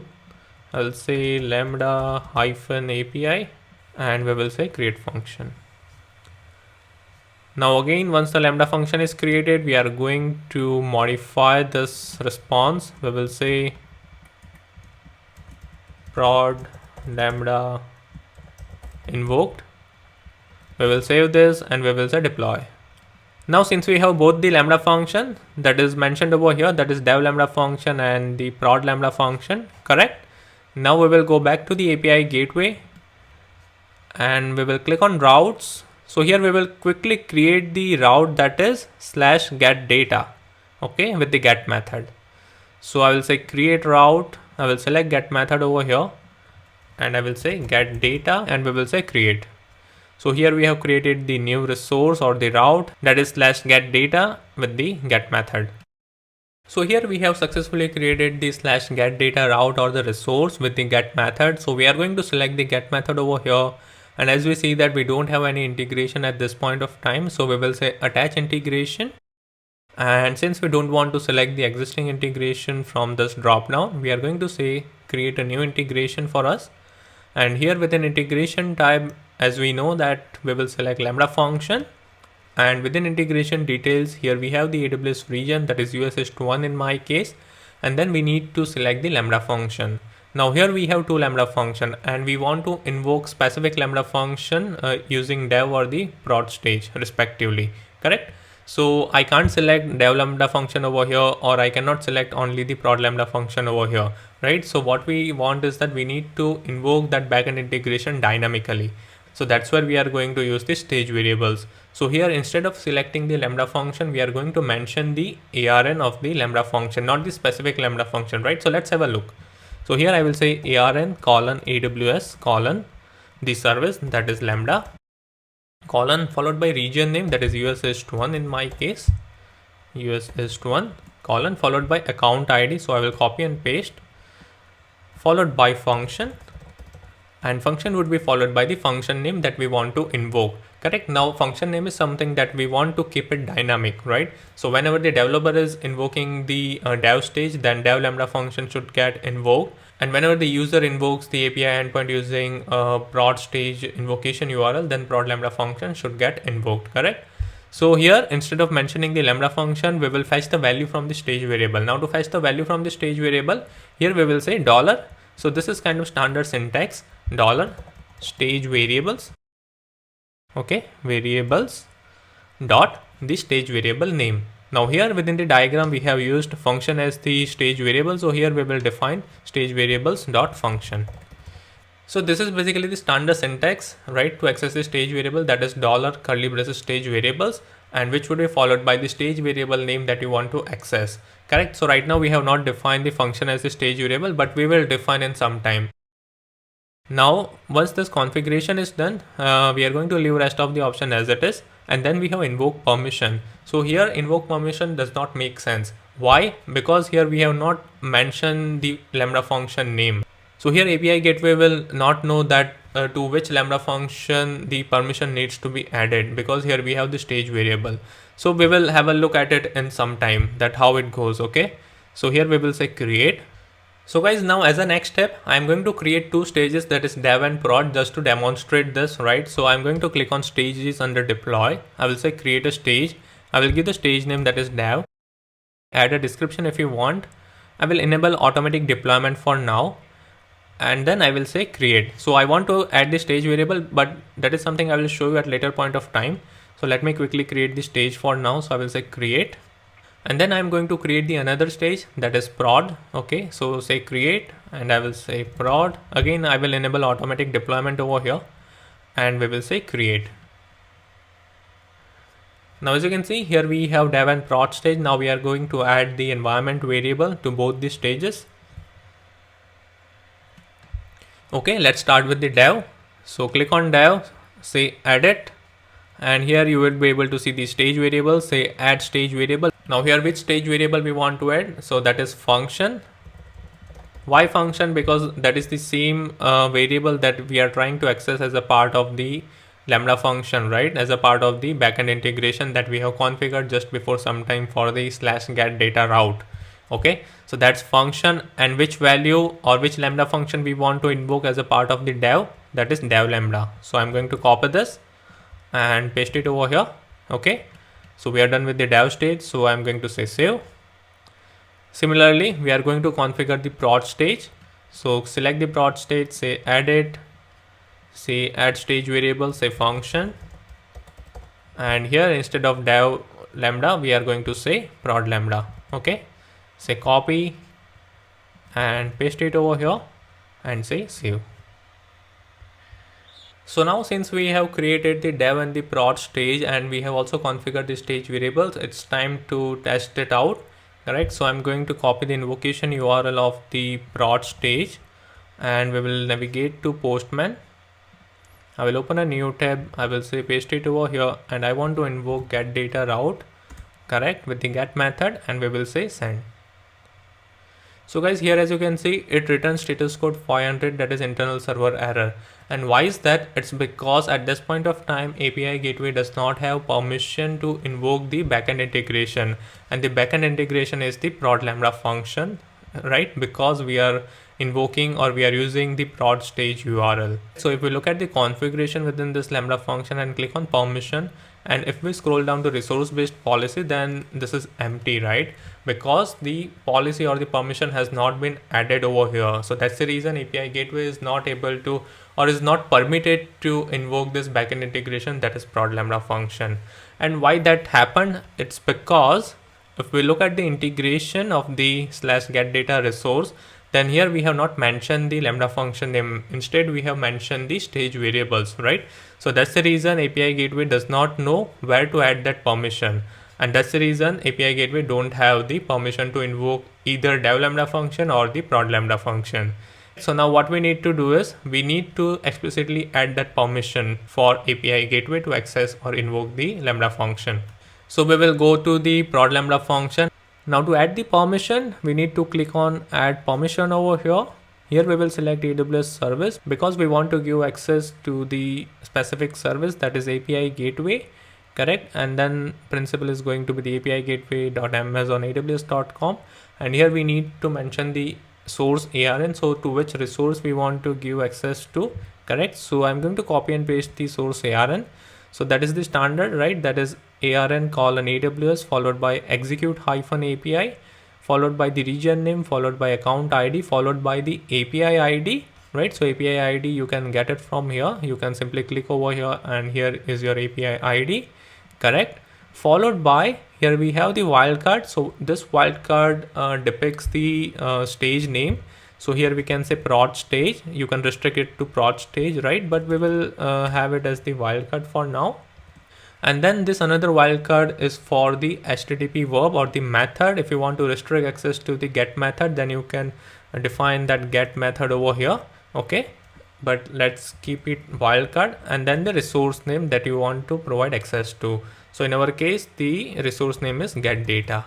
Okay, that's basically source ARN, and which action you want to allow, that is invoke function. We want to allow API gateway or we want to allow slash get route to invoke this function, correct? So that's the reason we have selected action as the invoke function. And then statement ID, you can enter any statement ID that you want. I'll say prod 123, okay, and then we will say save. And once the permission is added, you will be able to see the API gateway mentioned over here because now it has the permission. Now let's go back to Postman and let's try to reinvoke this API endpoint. So we will say send, and now as you can see, oh, it says dead Lambda invoked. Why is that? Let's have a look at the code.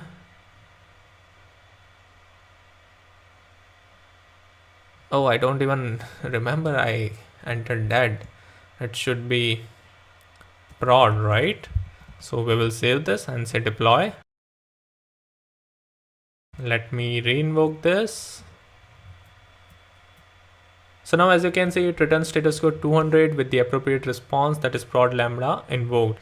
So now we know that if we receive internal server error at the first instance, then we need to check for the permission, whether that resource or the route have access or had permission to invoke that specific backend integration or not. Similarly, we need to do for the dev Lambda function also. So select the dev Lambda function, say configuration, okay, click on permission from the left panel, say add permission, select AWS service, that is API gateway, principal, leave it as it is, configure the ARN. So here again I will say get data, correct? You can configure the stage name and the method that you want to allow or deny to. So that's where you can configure this wildcard, and the action would be invoke function, and statement ID I will say dev123, and we will say save. So now as you can see, here we have used the prod invocation URL, and that's the reason we have the response saying prod Lambda function invoked. Now let's try to invoke the similar endpoint with the dev stage. Now I will replace prod with dev over here, and we will say send. And now it should be able to return dev Lambda invoked, right? As you can see, it returns status code 200 and the dev Lambda function is invoked. So this is how you can handle the invocation dynamically for prod and stage or any other environment that you have.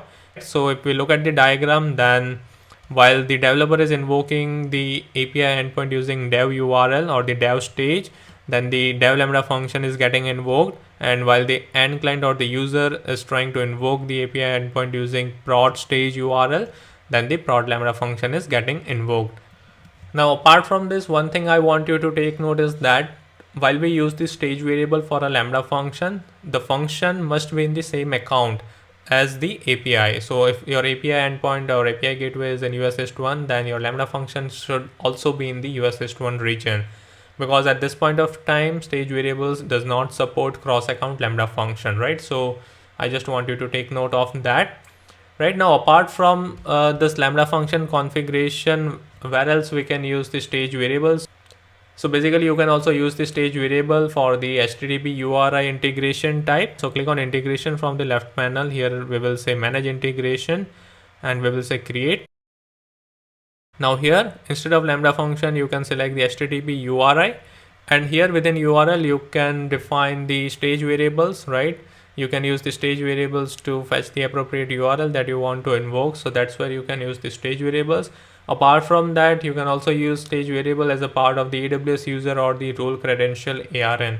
So I hope you get the idea of the stage variables and how you can use that. So to access the stage variable, we have the standard format, that is dollar curly braces stage variables dot stage variable name that you want to access.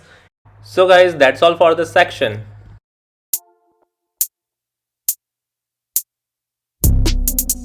In this section, we are going to learn about exporting the API configuration to OpenAPI 3 definition, and then we will also have a look at the re-importing the same configuration back into the API gateway.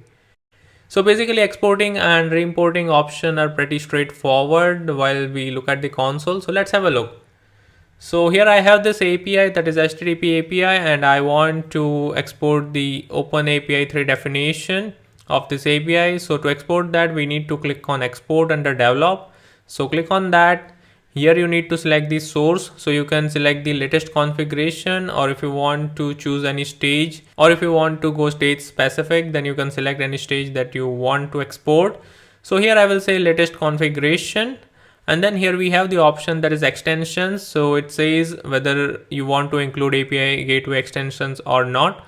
So basically, if you want to export the AWS specific authorization and API gateway specific API integrations for REST API and HTTP API, then you can enable this option.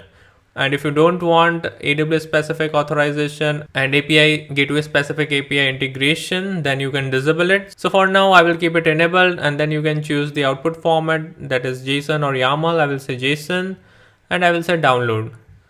So this was pretty straightforward. This is how you can export an OpenAPI 3 definition. Now let's have a look how it looks like. So I'm going to simply open it in Sublime. So here it is. This is how it looks like.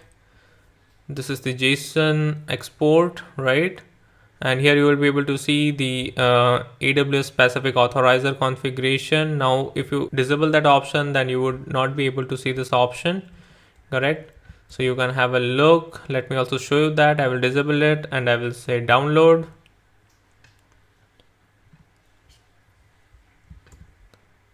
And I'm going to open this.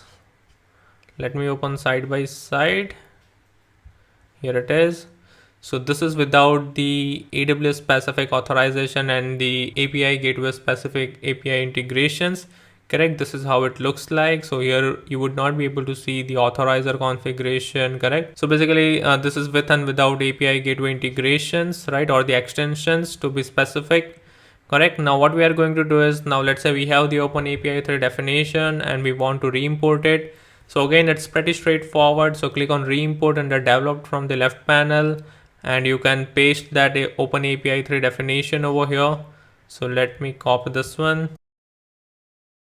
So copy and paste it over here. You can also select the file by clicking on this button. And once you have the OpenAPI 3 definition configured, and then we have the option for fail on warnings. I am going to keep it disabled, right? So for example, you want to stop the deployment, or you don't want to deploy if there are any warnings, correct? Then you can enable that option, but I will keep it disabled, and I will say replace API, and this configuration would be deployed now. Okay, now to check that, we can click on stages. Let's select the default stage, and here you would be able to see that the last updated was July 26, 2021, 8:09 p.m. right? You can compare this time with my current time on the system. Okay, so guys, this is how you can export and re-import the Open API 3 definition for the API gateway, and that's all I wanted to cover in this tutorial. So guys, that's all for this section.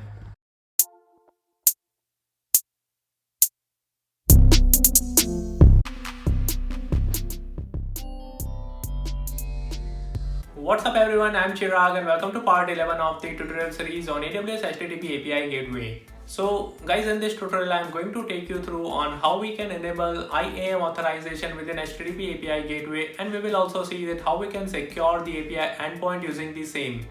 So let's get started. So before we dive into the practical implementation, let's try to understand this question. So why do we always see the option for authorization or section for authorization and not for authentication within any API or any API testing tool that we use like Postman? So here I would like to shed some light on authorization versus authentication. So let's try to understand it with an example. So let's say you are renting a car, and to rent a car you need to provide the identity proof and the down payment as a part of the formality. And once that formalities is done, you are authenticated to enter into that car. So that's basically authentication. Now once you are authenticated, you are authorized to drive that car and you can use the functionality of the car. But you are not authorized to modify that car, or you cannot resell the car because you are not authorized to do that. So that's basically authorization. So authentication is like entering into someone's home, and authorization is like what you can do and what you cannot do in their home. So for example, if you visit someone's home, you are authorized to sit in the living room, you can use the washroom, but you are not authorized to go into their bedroom, right? Because it's personal, because you are not authorized to do that in someone else's home. So that's basically the idea behind authentication and the authorization. So now if we talk in terms of API, then we already have the invocation URL or the address of the resource that we want to access. And once we have that invocation URL or the address of the backend functionality, all we do is we try to invoke that API endpoint or the invocation URL. And once you try to invoke that API endpoint, what API will do is it will check whether you are authorized to access that resource or the backend functionality or not. So that's the reason we see authorization in terms of API rather than the authentication. So however, authentication will anyways happen as a part of the first step. So let's say for example, you're trying to invoke the API endpoint using some basic authentication like username and password, or you're trying to invoke the API endpoint using some other authentication method like OAuth 2.0 or something like that. So what will happen once you try to invoke that API endpoint using that authentication method? Right, so the very first step or the very first thing that API will do is it will check whether the credentials you are passing are correct or not. So if the credentials are valid, then you will be able to access that resource, or you will be able to invoke that API endpoint successfully. And if that credentials are incorrect, then you would not be able to access that resources, right? So that's basically authentication. So within API, authentication is anyways happening as a first step, and then we have the authorization. So I hope I was able to explain between authentication and authorization in terms of API endpoint. So now we will get started with the IAM authorization within HTTP API. So guys, let's get started. So the very first thing that we need to do is open the HTTP API. So in my case, it's HTTP API itself. And once you are there, you need to click on routes. And once you are within routes, you need to decide which method you want to authenticate. So which method of which resource you want to authenticate, because it is not like we can authenticate every method or every resource in a single configuration. So you need to explicitly select. So for example, I want to authenticate this get method of this /test resource, then I need to select that, and then I need to say attach authorization. And similarly, you need to do for each and every method of the resource which you want to authenticate. Right, so for this tutorial, we are going to authenticate or enable IAM authentication for the get method under /test resource. So I'm going to select that and I will say attach authorization. And once you are there, you need to select the existing authorizer from this drop down saying IAM, which is built in. And once you select that, you need to click on attach authorizer. Now here we have did the configuration, and if you want to deploy it to the manual stage, then you need to say deploy and select the manual stage, that is version 1 in my case, and we will say deploy to stage. Now it was a very simple step to enable IAM authorizer. Now let's go to stages and try to invoke this API endpoint. So I'm going to copy this invocation URL and I will paste it over here. I will use version 1 stage followed by the test resource. And the method is get, and we will simply say send. So now as you can see, it returns status code 403, that is forbidden, and the message as forbidden. So when we use IAM authentication, we need to sign in or authenticate this request with signature version 4 signing process. So to do that, we will go back to the console, click on services, navigate to IAM management console. And once you are there, click on users from the left panel. So here we are going to create a new user. So we will say add user, give the username, I will say test, and we want to provide the programmatic access. So to sign in the request with a signature version 4, we will require access key and secret key. So that's the reason we will give or provide the programmatic access, and we will say next permission. So here it's a good idea to use a group for the permission, but for the purpose of this tutorial, we will attach existing policy directly. So here what we want is, we want API invoke. So we want to attach Amazon API gateway invoke full access. So this will provide the invocation rights to this user. And say next tags, add a tag if you want, say next review, and finally click on create user. Now once the user is created, it will prompt for the access key ID and the secret access key. So you need to download .csv file, which will contain basically the secret key and the access key. So now I'm going to open this CSV file. So let me quickly pull that in. So here what we have, here we have the access key and the secret key. Apart from that, we have username, password, and the login link. So this is the access key and secret key that we are going to use to sign in the request with AWS signatures. So now to sign in the request, we will go back to Postman, click on authorization over here. From the drop down, say AWS signatures, and it will ask for the access key and the secret key. So I'm going to copy this access key, copy, paste, and then I will copy and paste the secret key over here. And finally, it's asking for the AWS region for the advanced configuration. So we will say US East 1, and the service name is execute -API. And I think now we are good to reinvoke this API endpoint. So let's say send. And as you can see, it returned the status code 200 and the response message, that is get method invoked. So basically a successful authenticated request returns a 200 OK response code, and an unauthorized request, as we just saw, it basically returned the status code 403, which is forbidden response code. Right, so this is how you can use IAM authentication to access the API endpoint, and this is how you can limit the access to certain users. And another thing I want you to take note is that unlike REST API, resource policies are not supported for the HTTP APIs at this point of time, but resource policies are supported within REST API. So basically this is how you can use IAM authentication. Unlike in real scenario, you will be using some SDK, right? So guys, that's all for this section.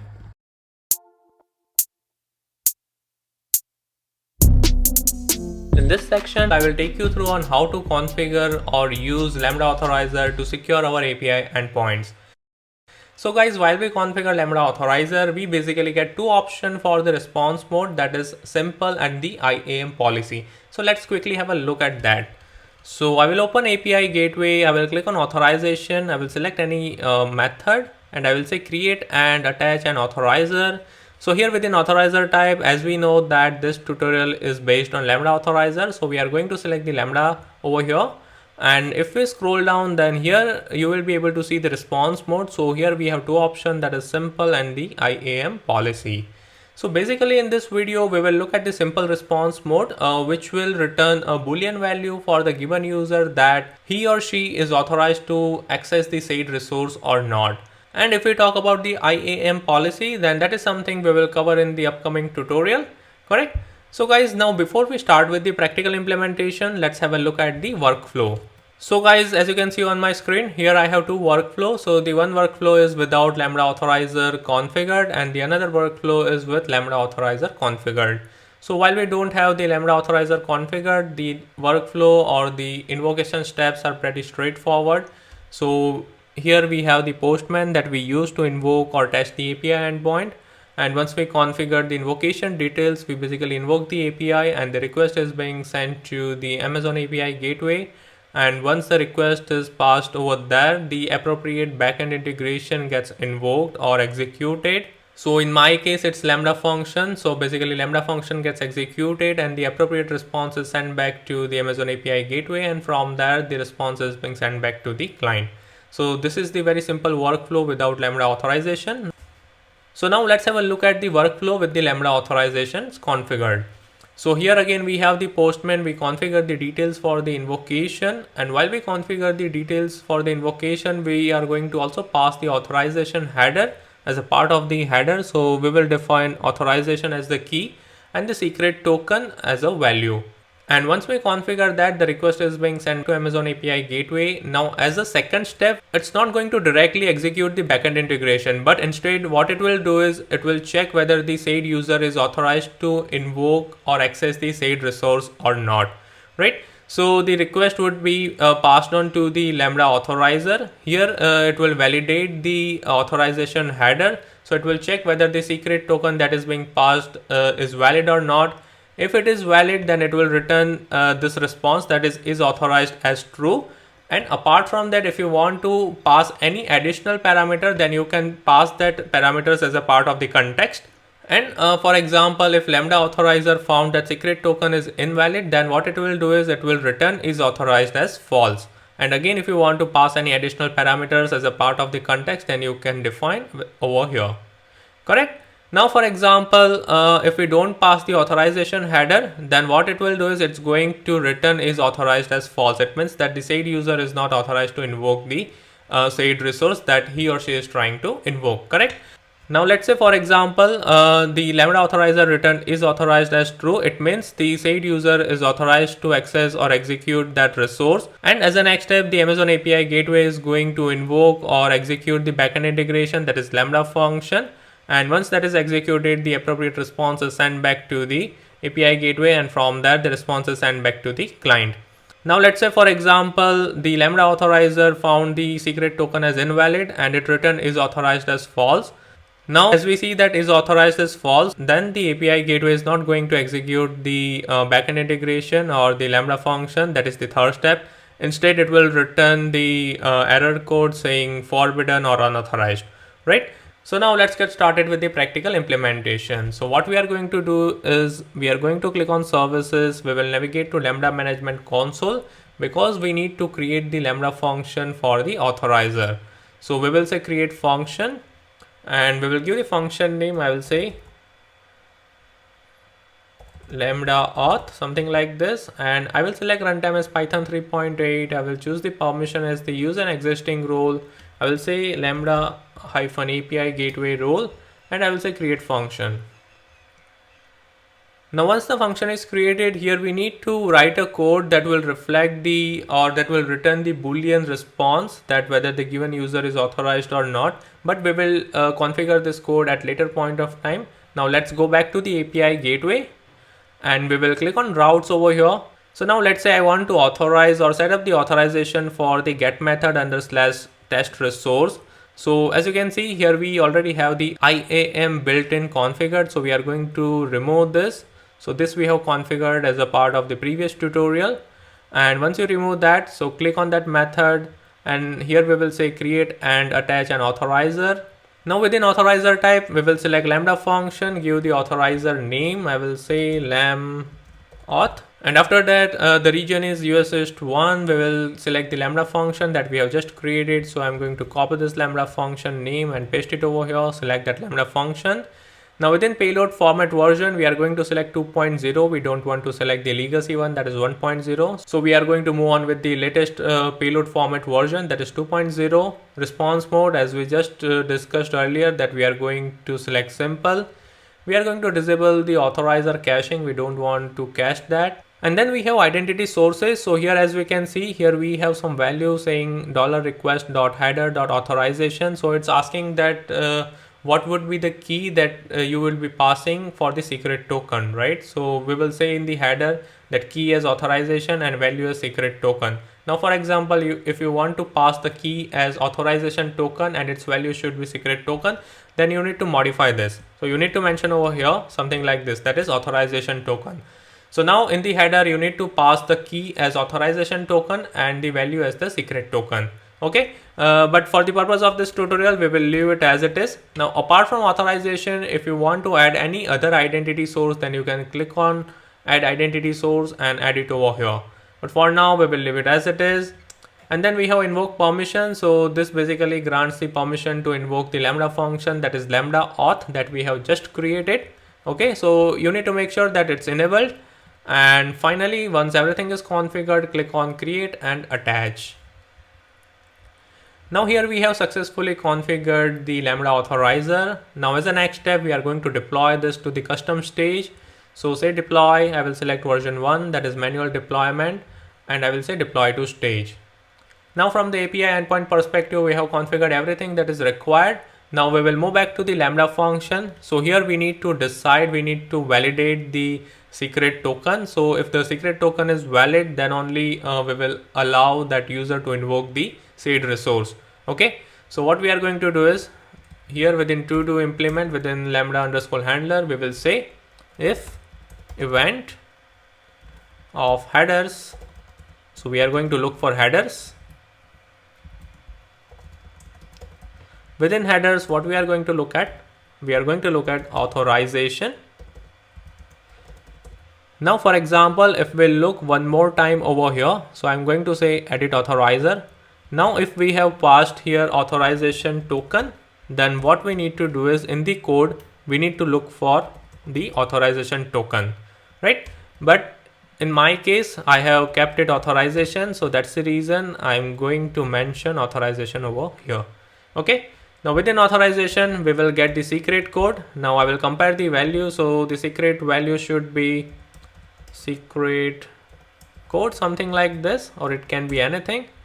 Make sure you pass this as a part of the environment variable and you use the KMS to encrypt this environment variable, because secret code or secret token should not be visible like this and it should be fetched at the runtime. Now here we are checking that if authorization is double equal to secret code, then we want to allow that user. So we will say response equal to curly braces, and here we will say is into double quotes is authorized true. So if the secret code is matching, then we will authorize this user. And apart from that, if you want to pass any additional parameters, so we will say context, a dictionary, any other param, and its value. Okay, so this is basically for the authorized user. And then we will say else. If the condition is false, then we will say is authorized as false. Okay, and within the if condition, we will say return response. Similarly, in the else part, we will say return response. And we will remove the default return statement. Now, once this is configured, click on deploy. Now, if everything is configured correctly, then our invocation should work as expected. Now, as a next step, we are going to test this API endpoint. So I'm going to open Postman. And in the meantime, I'm going to navigate to stages within API gateway to copy the invocation URL. Here it is, copy. I will open a new tab. I will say paste it over here. And I want to invoke the test resource. And the method is get. So at this point of time, we are not going to pass any headers or any other thing. So we will simply say send, and it should return unauthorized. As you can see, the status code is 401 unauthorized, because here the condition is evaluated to false because we have not passed any authorization header. Now let's pass the authorization header. Authorization, and the secret key is secret code. Okay, I will say send. Now as you can see, it returns status code 200 because this condition evaluated to true, and it returned the response saying that this user is authorized as a value true. Correct? Now if I pass any other value apart from secret code, and if I say send, then it's going to say forbidden 403. So guys, this is how you can secure your API endpoints using Lambda authorizer with simple response mode. Correct? So guys, that's all for this section.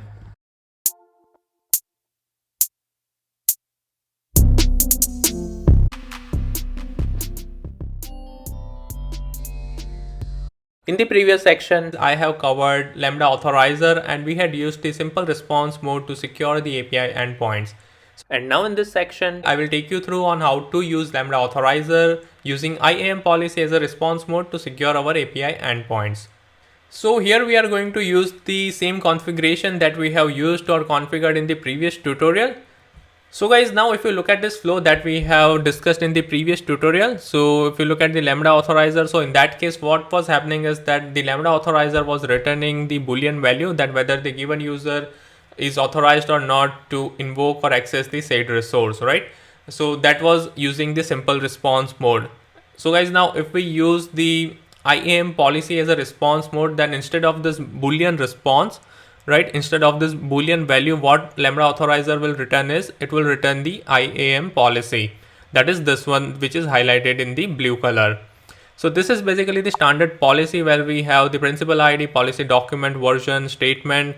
So here we have to focus on these three things, that is action, effect, and resource.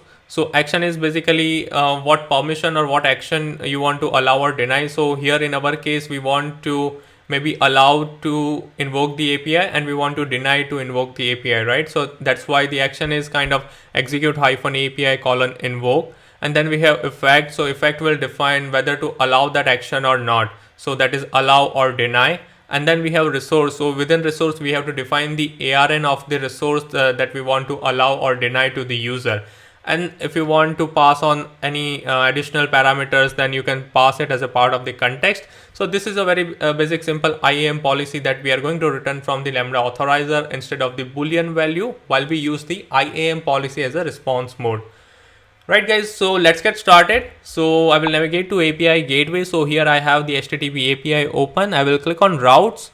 So as I mentioned, here we are going to reuse the most of the configuration from the previous tutorial. So in the previous tutorial, we had configured the Lambda authorizer for this get method under /test resource. So what we are going to do is we are going to select the get method and we will say configure authorizer. So here we have all the details of the authorizer. Now we want to change the response mode, right? So this is the response mode that is being set to simple. Now we are going to click on edit authorizer. We are not going to touch anything except the response mode and the invoke permission, correct? So within response mode, we will select IAM policy this time. We are going to leave the identity sources, payload format version, Lambda function name, and the authorizer name as it is. Now here, if you see within invoke permission, while I clicked on the edit authorizer, this is disabled. So we need to enable it so that we can grant API gateway permission to invoke the Lambda function that we have defined over here, that is Lambda auth. And once this configuration is done, you need to click on save. Now this configuration is saved successfully, and if you want to deploy it to the manual version, then click on deploy, select the manual stage. So that is version 1 in my case, and I will say deploy to stage. Now in terms of API gateway or the API endpoint, we have did all the configuration. If you want to refer that how we had configured this authorizer, then you can follow the part 12 video of this tutorial series. Now as a next step, we are going to modify the code within the Lambda function, that is Lambda auth, that we have configured or defined in the previous tutorial, because at this point of time, this Lambda function is returning the boolean value. Now we need to configure this Lambda function to return the IAM policy instead of the boolean value. So here we have the condition, that is if event of headers within authorization token double equal to secret code, then we want to allow if this condition evaluates to false, else we want to send the default response. So what I will do is I will just remove the else. So by default here we will deny the user to access the given resource, right? So I will say deploy. Now here I'm going to import UUID for setting the principal ID, UUID. Okay. Now as the next step, what we need to do is we need to modify this response. So what I'm going to do is I'm going to comment this response, the boolean response, and here I will define response equal to, I'm going to copy and paste this IAM policy. I will say copy and paste it over here. I will do some formatting. So here it is. Now I want to generate the principal ID dynamically. So principal ID is basically the user identification associated with the token sent by the client. But for now we are going to have it dynamic using UUID. So I'm going to say UUID dot UUID4 braces dot hex. Now then we have policy document version. We are going to leave it as it is. Statement. So within statement we have action. So the action that we want to define is the execute -API :invoke. So that looks good. Now here we are within the condition. If this condition evaluates to true, then we want to allow. Now to which resource we want to allow, so that is something we need to define over here. So ARN AWS execute API, then we need to mention the region ID. So region ID is going to be the US East 1 in my case. So that's the current region that I'm working in, US East 1. Then we need to mention the account ID. So I can get the account ID from here. So I'm going to copy this, maybe paste it over here. I will copy the account ID and I'm going to paste it over here, followed by the API ID. So now API ID we will get from the API gateways. So I'm going to click on this HTTP API, and then here you can see within API details we have the API ID. So I'm going to copy this and paste it over here. Then we have /stage, then the HTTP verb resource, child resource, right? So at this point of time, what we are going to do is we are going to have the wildcard over here. So we are allowing access to any stage, and within any stage we are allowing access to any resource, correct? So we will come back later and we will see how we can restrict to particular stage or particular resource. Okay, so this is for the allow. Now we want to also deny, right? So again I'm going to copy this, copy, comment this and paste it over here. Now here instead of allow I'm going to say deny. So by default we are going to deny, and if you want to pass any additional parameter, then you can pass it as a part of the context. I'm going to leave it as it is. Now save this and we are going to say deploy. Okay, now we are good to test. So I'm going to copy the invocation URL, click on stages. Let's start with the default stage, copy, open Postman, paste it over here. I'll say test. Let's try to invoke it randomly. I'll say send. It says 401 unauthorized. Okay, looks good. And now we are going to pass the authorization header. So that's going to be the authorization. What was that we have defined over here? I think it's the authorization token. Yes, I'm going to copy this authorization token, and we are going to pass the valid code. So in my case I have defined the secret code as the valid code or the valid token, and we will say send. So now as you can see, it returns status code 200. It means it's working fine and our authorization is working fine, correct? Now if I misspell this and if I say send, then it's going to say forbidden. Okay, looks good. Now at this point of time I can also invoke this resource using version 1 stage. So let's see, we are able to invoke this. Now what I want to do is I want to restrict the access to the specific stage. So to restrict the access to the specific stage, what we need to do is, So here within resource, after API ID, it's basically the stage name, okay, stage variable. So right now it's the wildcard. It means all the stages are allowed to the given user or all the stages are denied to the said user. So we are going to restrict it to the version 1. Same goes for the deny version 1. Now while we restrict it to version 1 stage, we should not be able to invoke the test resource using default stage. So now if I say send, so here we are using version 1 stage, it's working fine. Now if I want to invoke it using default stage and if I say send, then it's going to say forbidden. So here we have restricted the access to the version 1 stage.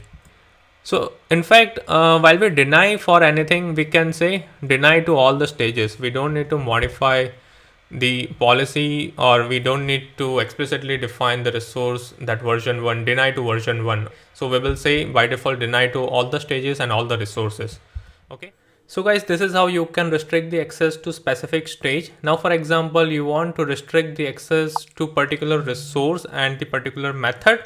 So in that case, what we can do is, so within resource, here we have the wildcard. So this will be followed by the particular method that you want to allow. If you want to allow all the methods, then you can mention wildcard over here. So let's say at this point of time, we want to allow get / test resource. So we want to allow the get method for the / test resource. And if test resource has any child resource, then you can specify next to the test, for example, child resource, right? But right now we don't have the child resource under test. So we are going to save this and say deploy. Now we are going to test this out. So here we have the version 1 / test. So we are going to invoke it. So as you can see, it returns status code 200 and it's running fine. So now let's say I only want to allow the post method and not the get method for the / test resource. So what I'm going to do is I'm going to replace this get with the post methods. So here I am saying that only allow version 1 stage and the post method for the test resource. Okay. So now we are going to deploy it and let's say send. So now as you can see, it returns status code 403, that is forbidden. Now if I want to allow all the method, then I can place a wildcard over here. Let's see what happens. Say deploy and I will say send. So as you can see, it's running fine, right? So if you want to allow everything, then you can place wildcard over here. So basically this API ID is followed by the stage name and stage name is followed by the method that you want to allow, that is the HTTP method. And then it is followed by the resource and then that resource is followed by the child resource if you have any. Okay, so this is how you can restrict the access to specific stage, to specific method and to specific resource. So guys, that's all for this section.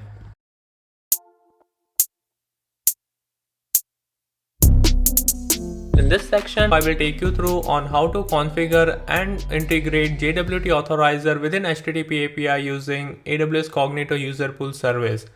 So basically JWT stands for JSON Web Tokens and we will be using JWT authorizer to secure our API endpoints. So guys, here we will be using AWS Cognito as the identity provider, but you can also use any other identity provider that issues access tokens and follow OAuth 2.0 standards. So now let's get started. So guys, as you can see on my screen, I have put this diagram together which basically demonstrate that how JWT authorizer fits in the picture, and I will quickly walk you through this diagram. So as a part of the step 1, what happens is that the HTTP request is being made by the user to the API along with the appropriate method and the resource that he or she want to invoke, right? Which will also include a JWT formatted access token as a part of the header, which would be provided by the token issuer. So here in my case, the token issuer is the Amazon Cognito, correct? Now as a next step, the API gateway will receive the request and after that it will pass the access token to the JWT authorizer for validation. So as a step 2, the token would be with the JWT authorizer. Now JWT authorizer will decode the token and it will further execute the step 3, that is it will send the request to the issuer JWKS URI to fetch the public key. And here JWKS stands for JSON Web Key Set. So it will request the authorization server for the public key. Now as a part of the step 4, the authorization server will send the public key to the JWT authorizer, right? And once JWT authorizer receives the public key, it will validate the token's algorithm and its signature using the public key received by the authorization server. And guys, at this point of time, only RSA based algorithms are supported. Okay, so I just want you to take note of that. And once the step 4 is completed, now let's assume that the validation of the access token is successful by the JWT authorizer. So after that, the JWT authorizer will confirm the API gateway to proceed because the token is valid, right? And once it confirms, the API gateway will invoke the backend integration, that is the Lambda function in my case, and that Lambda function will return the appropriate response back to the API gateway, and API gateway will return the response to the calling application, right? So that's how the overall flow works, and that's how the JWT authorizer fits in the picture. So guys, I hope that you got the overall idea that how JWT authorizer works and how it fits in the overall picture. So now it's time to start the implementation part. So I will navigate to API gateway and click on routes from the left panel. So here I want to set up or configure authorization for the get method under /test resource. So I'm going to select that and we will say attach authorization, and here we will say create and attach an authorizer.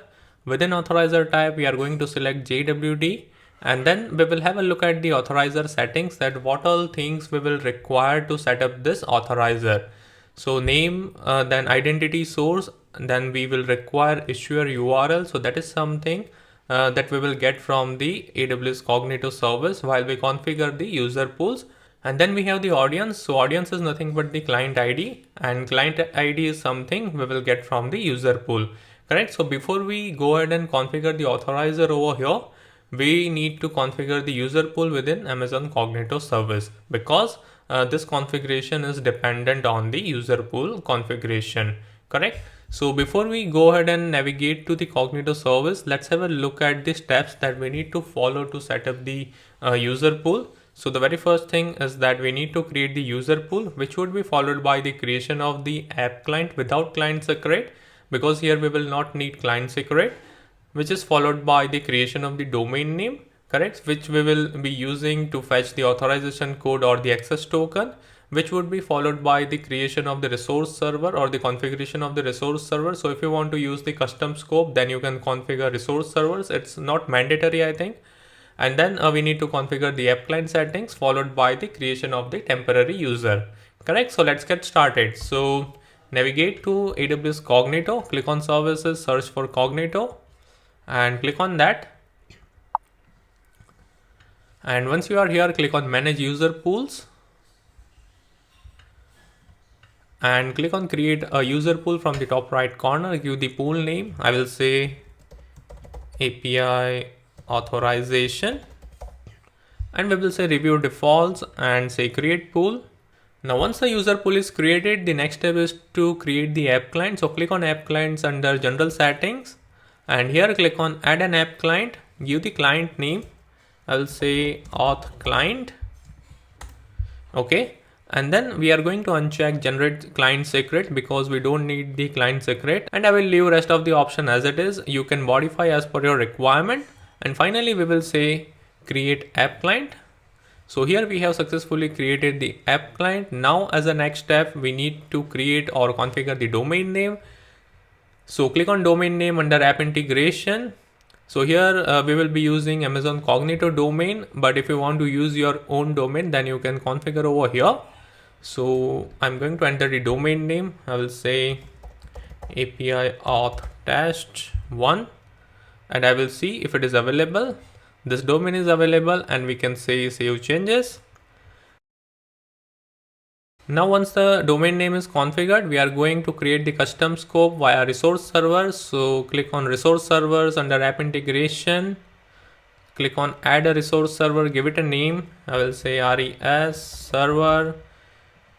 Provide the identifier. I will say test, and then we can define the custom scope over here. So I will simply say test.read, and within description I will say read. You can add any other scope that you want, like write scope, correct. And we will say save changes once the custom scope are configured or defined. Now as a next step, we need to configure app client settings. So click on app client settings under app integration, Now here you will be able to see the ID that we have created as a part of the step 2, which is the client ID. Now under enabled identity providers, we are going to check cognito user pool, and then we will provide the callback URL. So I will simply say https://google.com, but you can provide your own domain over here. And then we have the OAuth 2.0 configuration, where we have allowed OAuth flows, allowed OAuth scopes, and allowed custom scopes. So we will start with the allowed OAuth flows. Now within allowed OAuth flows, we have three types, that is authorization code grant, implicit grant, and client credentials. So guys, if you want to learn more about these flow, then I have covered this in part 3 video of the API gateway authorization tutorial series, as you can see on my screen. I will post the link in the video description, correct? So guys, in this video, I'm going to use authorization code grant as well as the implicit grant. So let's start with the authorization code grant, and later I will show you the implicit grant. Okay. And then once you check this, this allowed OAuth scopes are enabled. So here we are not going to use the allowed OAuth scopes like default scopes. We will be using the custom scope. So I will check this. So guys, don't worry, we are going to come back here and we will play around with the scopes and we will see how it works. Okay. And we will say save changes. Now as the next step, we are going to create the temporary user. So click on user and groups under general settings, say create user. I will provide the username and I will uncheck this. I will provide the temporary password, test@123 for example. I will uncheck this and say create user. Now here we have successfully configured or created the user. Now as a next step, we are going to configure the JWT authorizer within API gateway, because now we have the issuer URL as well as the client ID. So navigate to API gateway, give the authorizer name. I will say JWT auth. Then we have identity source. So I'm going to leave it as it is. So what does it mean? That how you are going to pass the access token. So we are saying that we will pass the access token as a part of the header with the key authorization and the value as the access token. Okay. If you want to modify this, you can modify this. You can even say authorization token, but I will leave it as it is. And then we need to define the issuer URL. So the issuer URL is https cognito IDP followed by the region. So you can change the region if you are in different region, but mine is US East 1, which would be followed by the slash user pool ID. So from where we will get the user pool ID, so click on general settings. So here you will be able to see the user pool ID, copy that and paste it over here. So this is our issuer URL, and then we need to add the audience. So click on add audience, navigate to user pool, click on app clients, copy app client ID and paste it over here. Now once this configuration is done, click on create and attach. So here we have successfully configured the JWT authorizer. Then here you will be able to see the authorization scope. So I'm going to add the custom scope over here. That is, I will say add scope. I will navigate to user pool. I will say app client settings and I will copy this custom scope, correct? And I will paste it over here and we will say save. Okay. Now what we are going to do is we will deploy this API endpoint to custom stage or the manual stage, that is version 1, and we will say deploy to stage. So now we have successfully configured the JWT authorizer. We have deployed it. Now what's next? So the next step is to generate the access token, right? So here we are going to say launch hosted UI, and then we are going to log in with the same user that we have created. So I will enter the password, or you can also create the user by clicking on sign up. Okay. So here I will say test@123 sign in, and it will ask me to change the password. So I will set the new password, email, and I will say, so I think password is mismatched.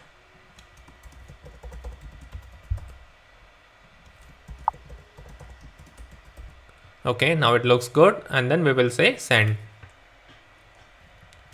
Now as soon as you click on send, you will be able to see the code over here in the URL. So this is basically the authorization code. Now using this code, we need to generate the access token, right? So to generate the access token, we are going to open Postman. Okay. And then we are going to copy the domain URL that we have configured over here, that is domain name. And I'm going to copy this.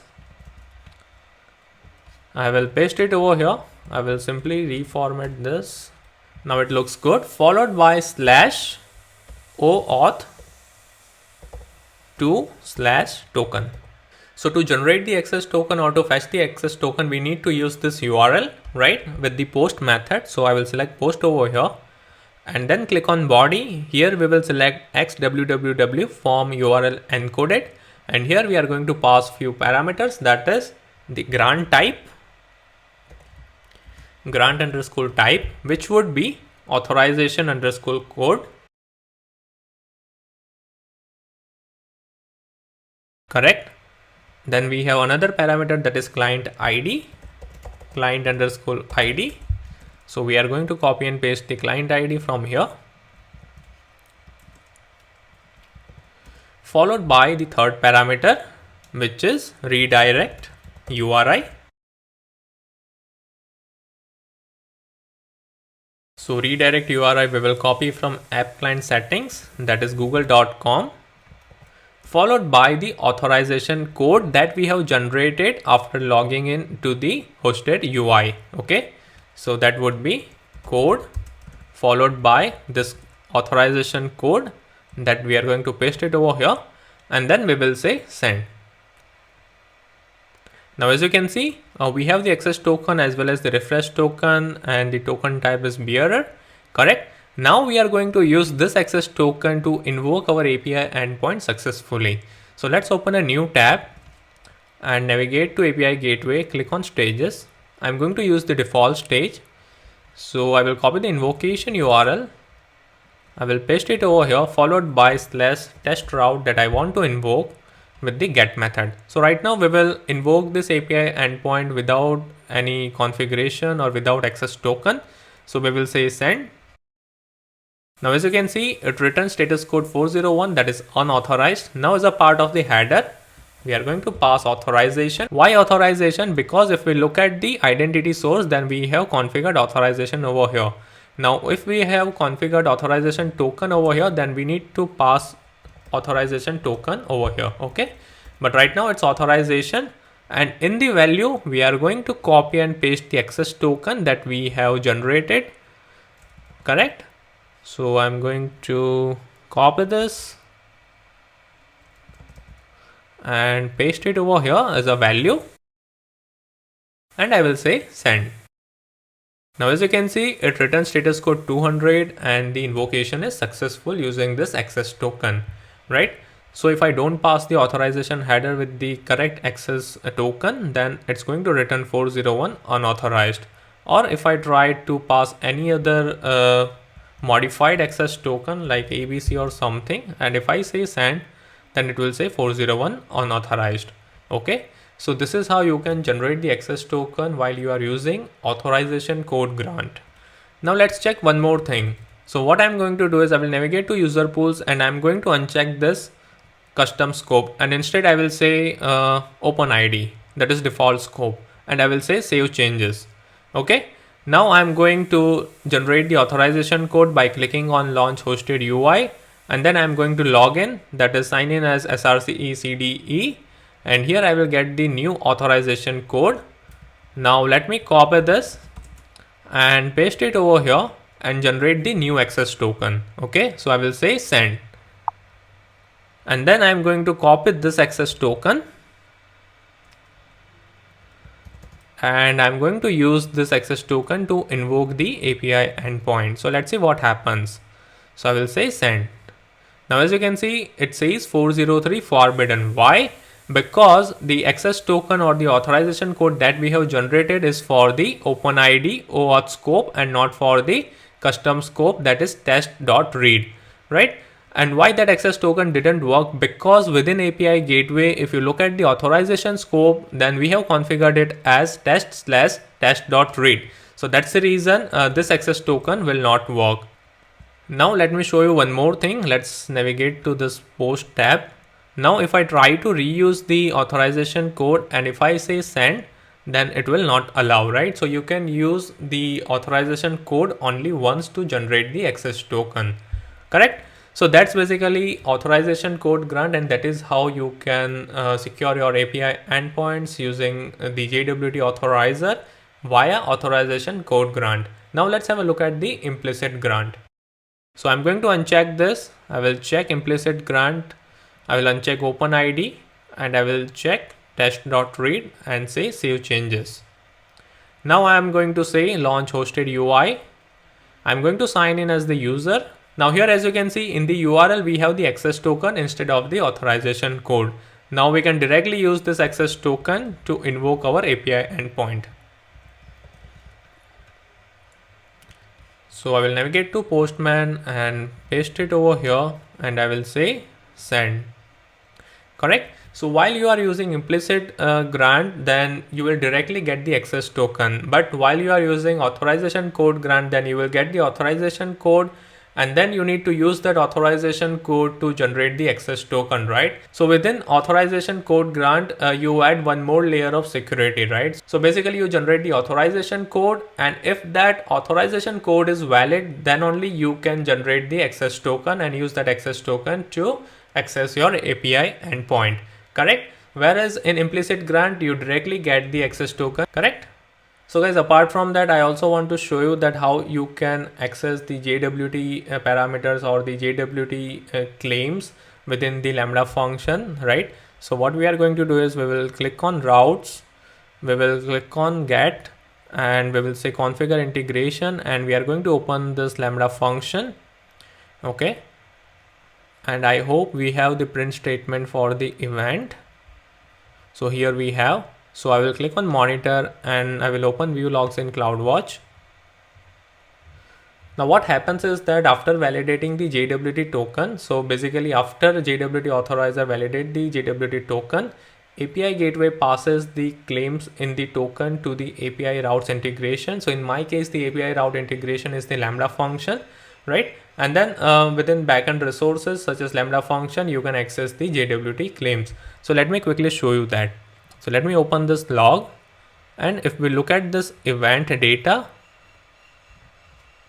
so here within request context, you would be able to see the authorizer, right? And within authorizer, you will get all the information regarding the authorization, right? That is JWT claims, client ID, event ID, scopes, username, and whatnot, right? So basically, if you want to access the claims within your backend integration, then this is how you can do that.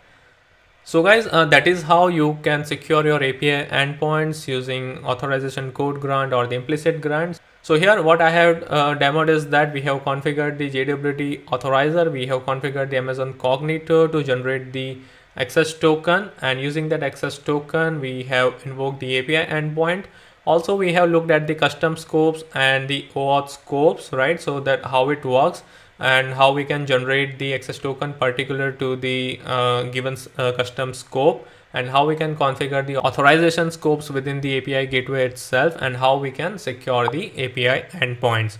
So guys, that's all for this section.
In this section, I will take you through how to verify and validate JWT access token via Lambda authorizer within API gateway. And then once the JWT access token is verified and validated, we should be able to provide access for the API endpoint that user is trying to access. So generally, HTTP API provides JWT as one of the authorizer types, and I have already done a video on the same, as you can see on my screen. So here I have this video that is JWT authorizer with Amazon Cognito. Okay, but I have received a few requests to do a video on how to validate the JWT access token via custom Lambda authorizer. So basically that is something that we are going to cover in this video. So here we will be using AWS Cognito as auth service to generate the JWT access token and validate the same via custom Lambda authorizer. However, this implementation is not limited to HTTP API, and you can also implement it for the REST API in the same manner. Okay. And apart from that, I would like you to take note that I have already covered different auth supported by HTTP and REST APIs, which you can find on my channel's playlist section. So now we will get started with the creation of the Cognito user pool. Okay, since I mentioned that we will be using AWS Cognito as the auth service, followed by we will create the Lambda function that would be used as the Lambda authorizer. Followed by we will create a new route within the specific API gateway, as you can see on my screen, followed by some method, and then we are going to bind the Lambda authorizer with that route. And then we are going to fetch the access token and use that access token to basically authorize the request. Okay, so now let's get started with the creation of the Cognito user pool. So let's search for Cognito and click on that. Now once you are within Amazon Cognito, click on create user pool from the top right corner. Now as you can see, the user interface has been updated, but you can also switch back to the old console if you want, but we will move on with the updated user interface. Now here by default the Cognito user pool is selected under provider types, so we will move on with that. And here within Cognito user pool sign in option, we will check username, followed by under username requirements we will say allow users to sign in with the preferred username. Okay, and then we will say next. Now here within password policy, we will select Cognito defaults. Within multi-factor authentication, for now we will move on with the no multi-factor authentication, but as per your requirement you can select the option that is of interest. And then within user account recovery, we will leave everything as it is, and then we will click on next. Now again in step 3 we are not going to modify anything, and we will simply click on next. Now here within email, we will select send email with Cognito and then click on next. Now here you need to provide the user pool name. I would say access token pool, something like this. And then within hosted authentication pages, we will say that we want to use the Cognito hosted UI. And within domain, we are going to use a Cognito domain, but you can also use a custom domain if you want. Now here you need to enter the domain name. So I would simply say access auth, and it is available. Okay, so your domain would look something like accessauth.region.amazoncognito.com. Okay, now here we have the client settings. So here within app type we will say public client, and here you need to provide the app client name. I would say app1. Within client secret, we are going to select don't generate a client secret, followed by the allowed callback URL. So I will simply say here google.com, followed by click on advanced app client settings. Now here we are going to leave authentication flow as it is and all this configuration as it is, and we will move on to the OAuth 2.0 grant types. Now here I am going to check implicit grant and uncheck the authorization code grant. With implicit grant, we will get the access token in the URL itself, but while we select authorization code grant, it basically returns the authorization code, and then we have to use that authorization code to fetch the access token. So to keep it simple and fetch the access token within the URL itself, we will check the implicit grant. But if you want to learn more about the authorization code grant and how to fetch the access token using that code, then you can refer to this video, that is JWT authorizer with Amazon Cognito. That is the part 14 of this tutorial series. But for now, we will move on with the implicit grant. Now here within OpenID connect scopes, we will only select OpenID over here. Now there could be a requirement to create the custom scopes as well, right? But that is something that you can create after the creation of the user pool. Okay, so now let's click on next, and then we will say create user pool. Now here we have successfully created the access token pool, that is the user pool. Now here, as you can see, this is the new interface that we are dealing with, and there is a users tab, and from there we can create the user. I will simply say srccde, and within invitation message I will say don't send an invitation. Okay, and then I am going to set a temporary password, and finally we will say create user. So here we have successfully created one user, but you can always click on this app integration and click on this app client and analytics, and you can say view hosted UI, and here you can always click on sign up to create the new user. Okay, but by default I have created one user so that I can use that username and password to sign in within this hosted UI. So now let's go back to the access token pool. Now here we have groups, then sign in experience if you want to modify anything like password policy or multi-factor authentication and whatnot. And then here we have sign up experience. So here you can kind of set few attributes if you want. Then we have messaging, and what we are interested in is app integration. Okay, so here we have the resource server. So if you want to create the custom scopes, then you have to configure the resource server. But at this point of time, I'm not going to configure the resource server. We are simply going to use the OpenID scope. Okay, and then here we have app client defaults, where you can basically customize the hosted UI, then configure the security, and then here we have the list of the app clients. Now here we have created only one app client, that is app1, so we are going to click on that, and here we have all the information that we need. You can also click on view hosted UI as I just did, and here you would be able to see the OAuth grant types as well as the custom scopes or the OpenID scopes. Okay, so here we have successfully created the Cognito user pool, and now as the next step we are going to create the Lambda function, which we are going to use as the Lambda authorizer. So search for Lambda and navigate to Lambda management console. Now once you are within Lambda management console, click on create function from the top right corner, give the name. I would say Lambda authorizer, and then I will select runtime as Python 3.9, and within permission I will say create a new role with basic Lambda permission, and then click on create function. Now here we have successfully created the Lambda authorizer function. Now as a next step, we need to update this code in order to verify and validate the JWT access token. So for that, I have already pushed the code on this repository, that is AWS tutorial code. Okay, and I will paste the link of this in the video description. So this is how the code looks like. So let me copy this and go back to Lambda authorizer and paste it over here. I will say save and deploy. Now here we are using one additional package that does not comes pre-installed within AWS Lambda runtime. Okay, that is JWT. So for that I have created the Lambda layers. So what I'm going to do is I'm going to attach the Lambda layer to this Lambda function. So scroll down to layers and click on add a layer. Now here I will select custom layers, and from the drop down I will say PyJWT crypto, and the version is 1, and then say add.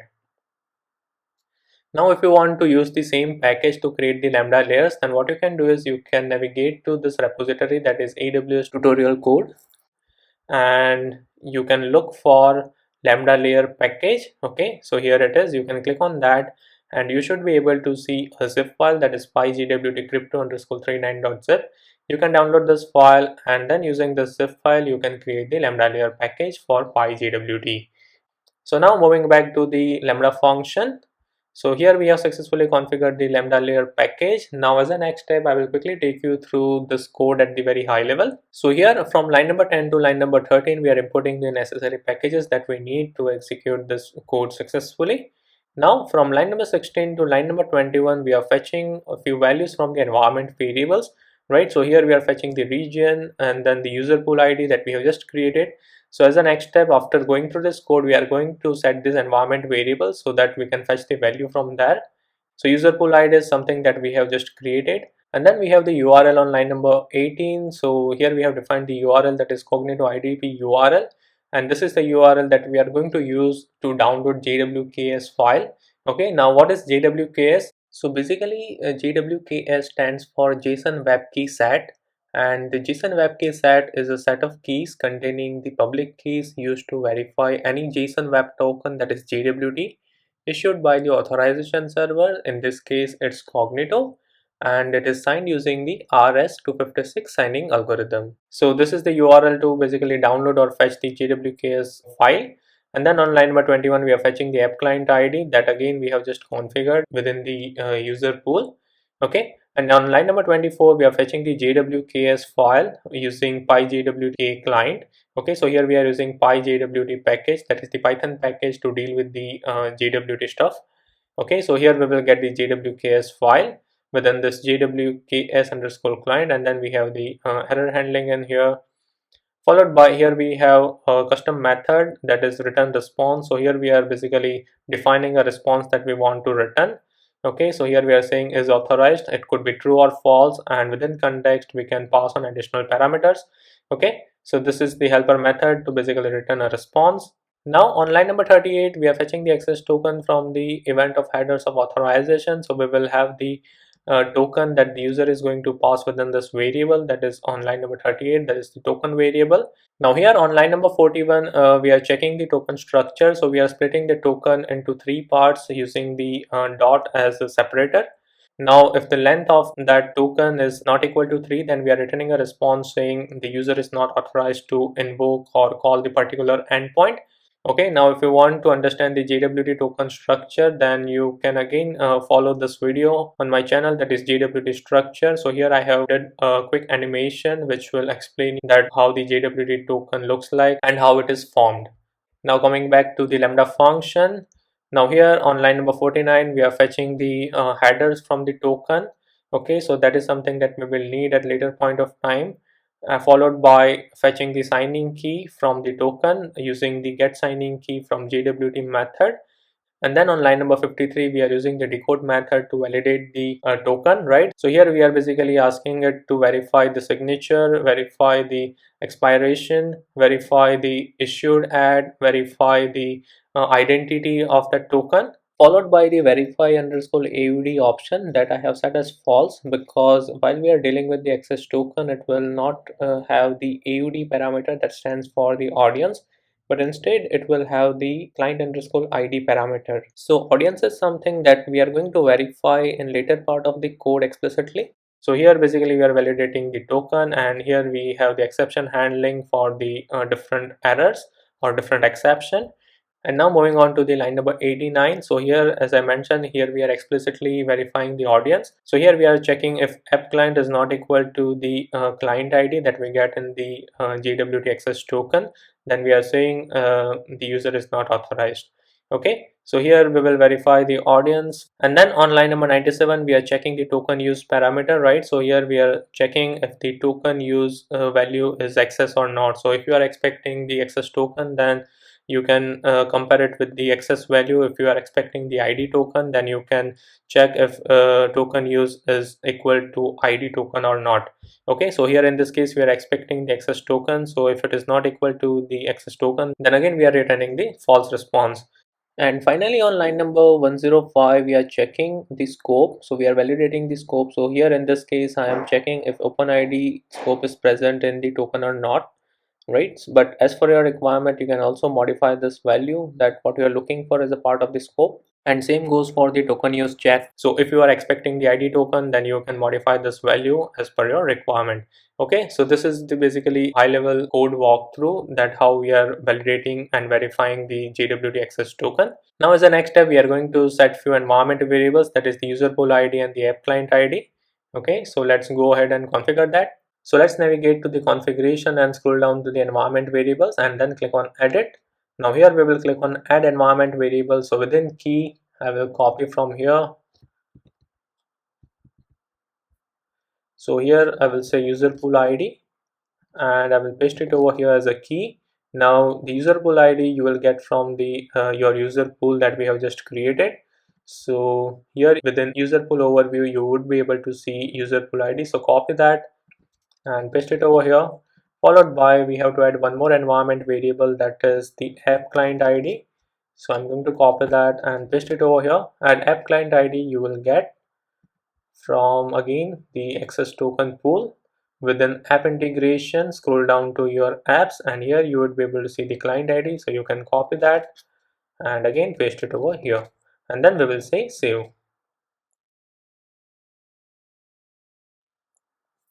Now here we have successfully configured the Cognito user pool and the Lambda authorizer. Now as a next step, we will go to the HTTP API that is over here, and here we will click on routes from the left panel, and here I will create a new route. So I will select any method, and then I would say lam auth, something like this. So this is the route that we want to call, and then I will say create. Now here we should be able to see the route where it is.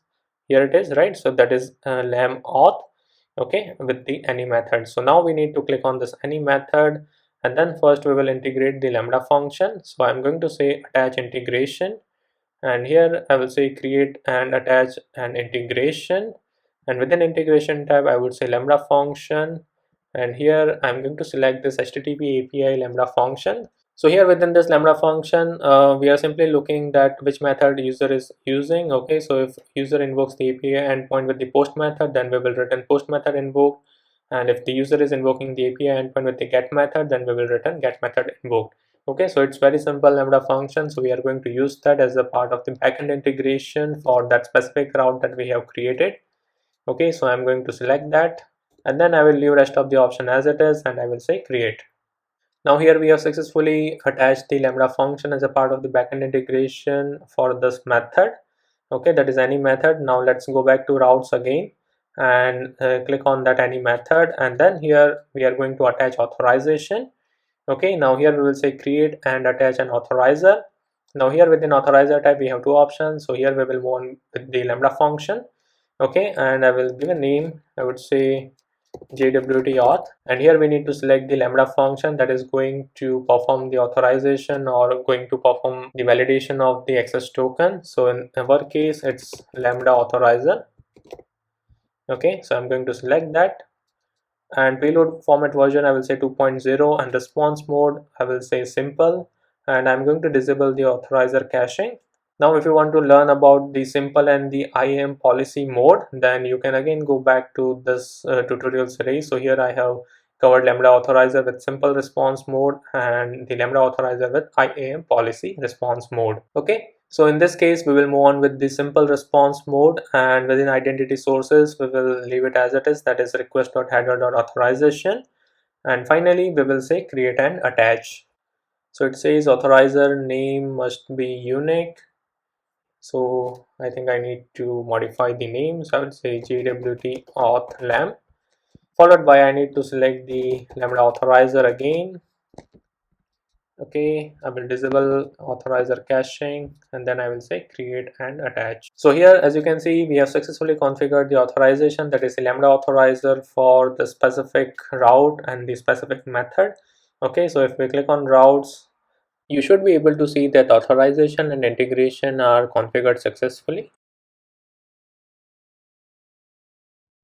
So now I think we are all set to invoke this API endpoint. So I'm going to click on stages, and I'm going to use the default invocation URL or the default stage. So I'm going to copy this, go to Postman, paste it over here, slash followed by the route that I want to invoke. So the route name is lam auth.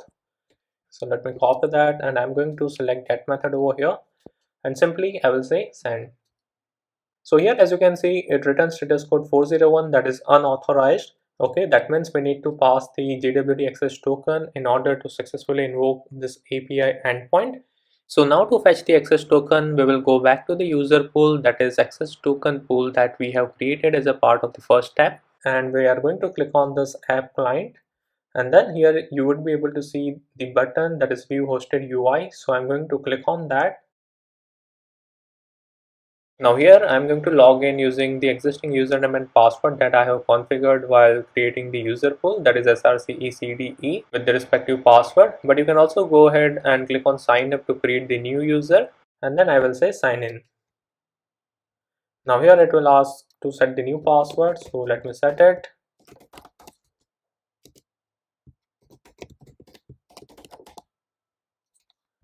And I will enter the email and say send. Now here, as you can see in the URL, I have this ID token, and somewhere after that I should be able to see the access token. Okay, so let me say never. So maybe let me copy this and paste it in Sublime. So copy, paste, and let me search for access token. So here, as you can see, here we have the access token. Okay, so I can copy that.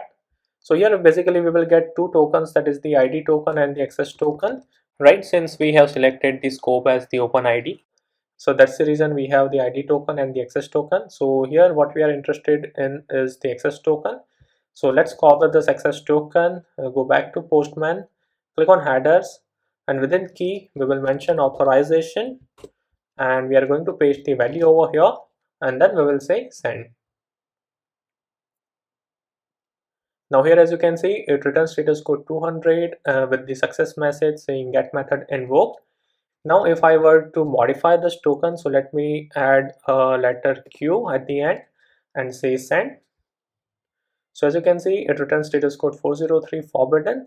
Okay, since this token is modified.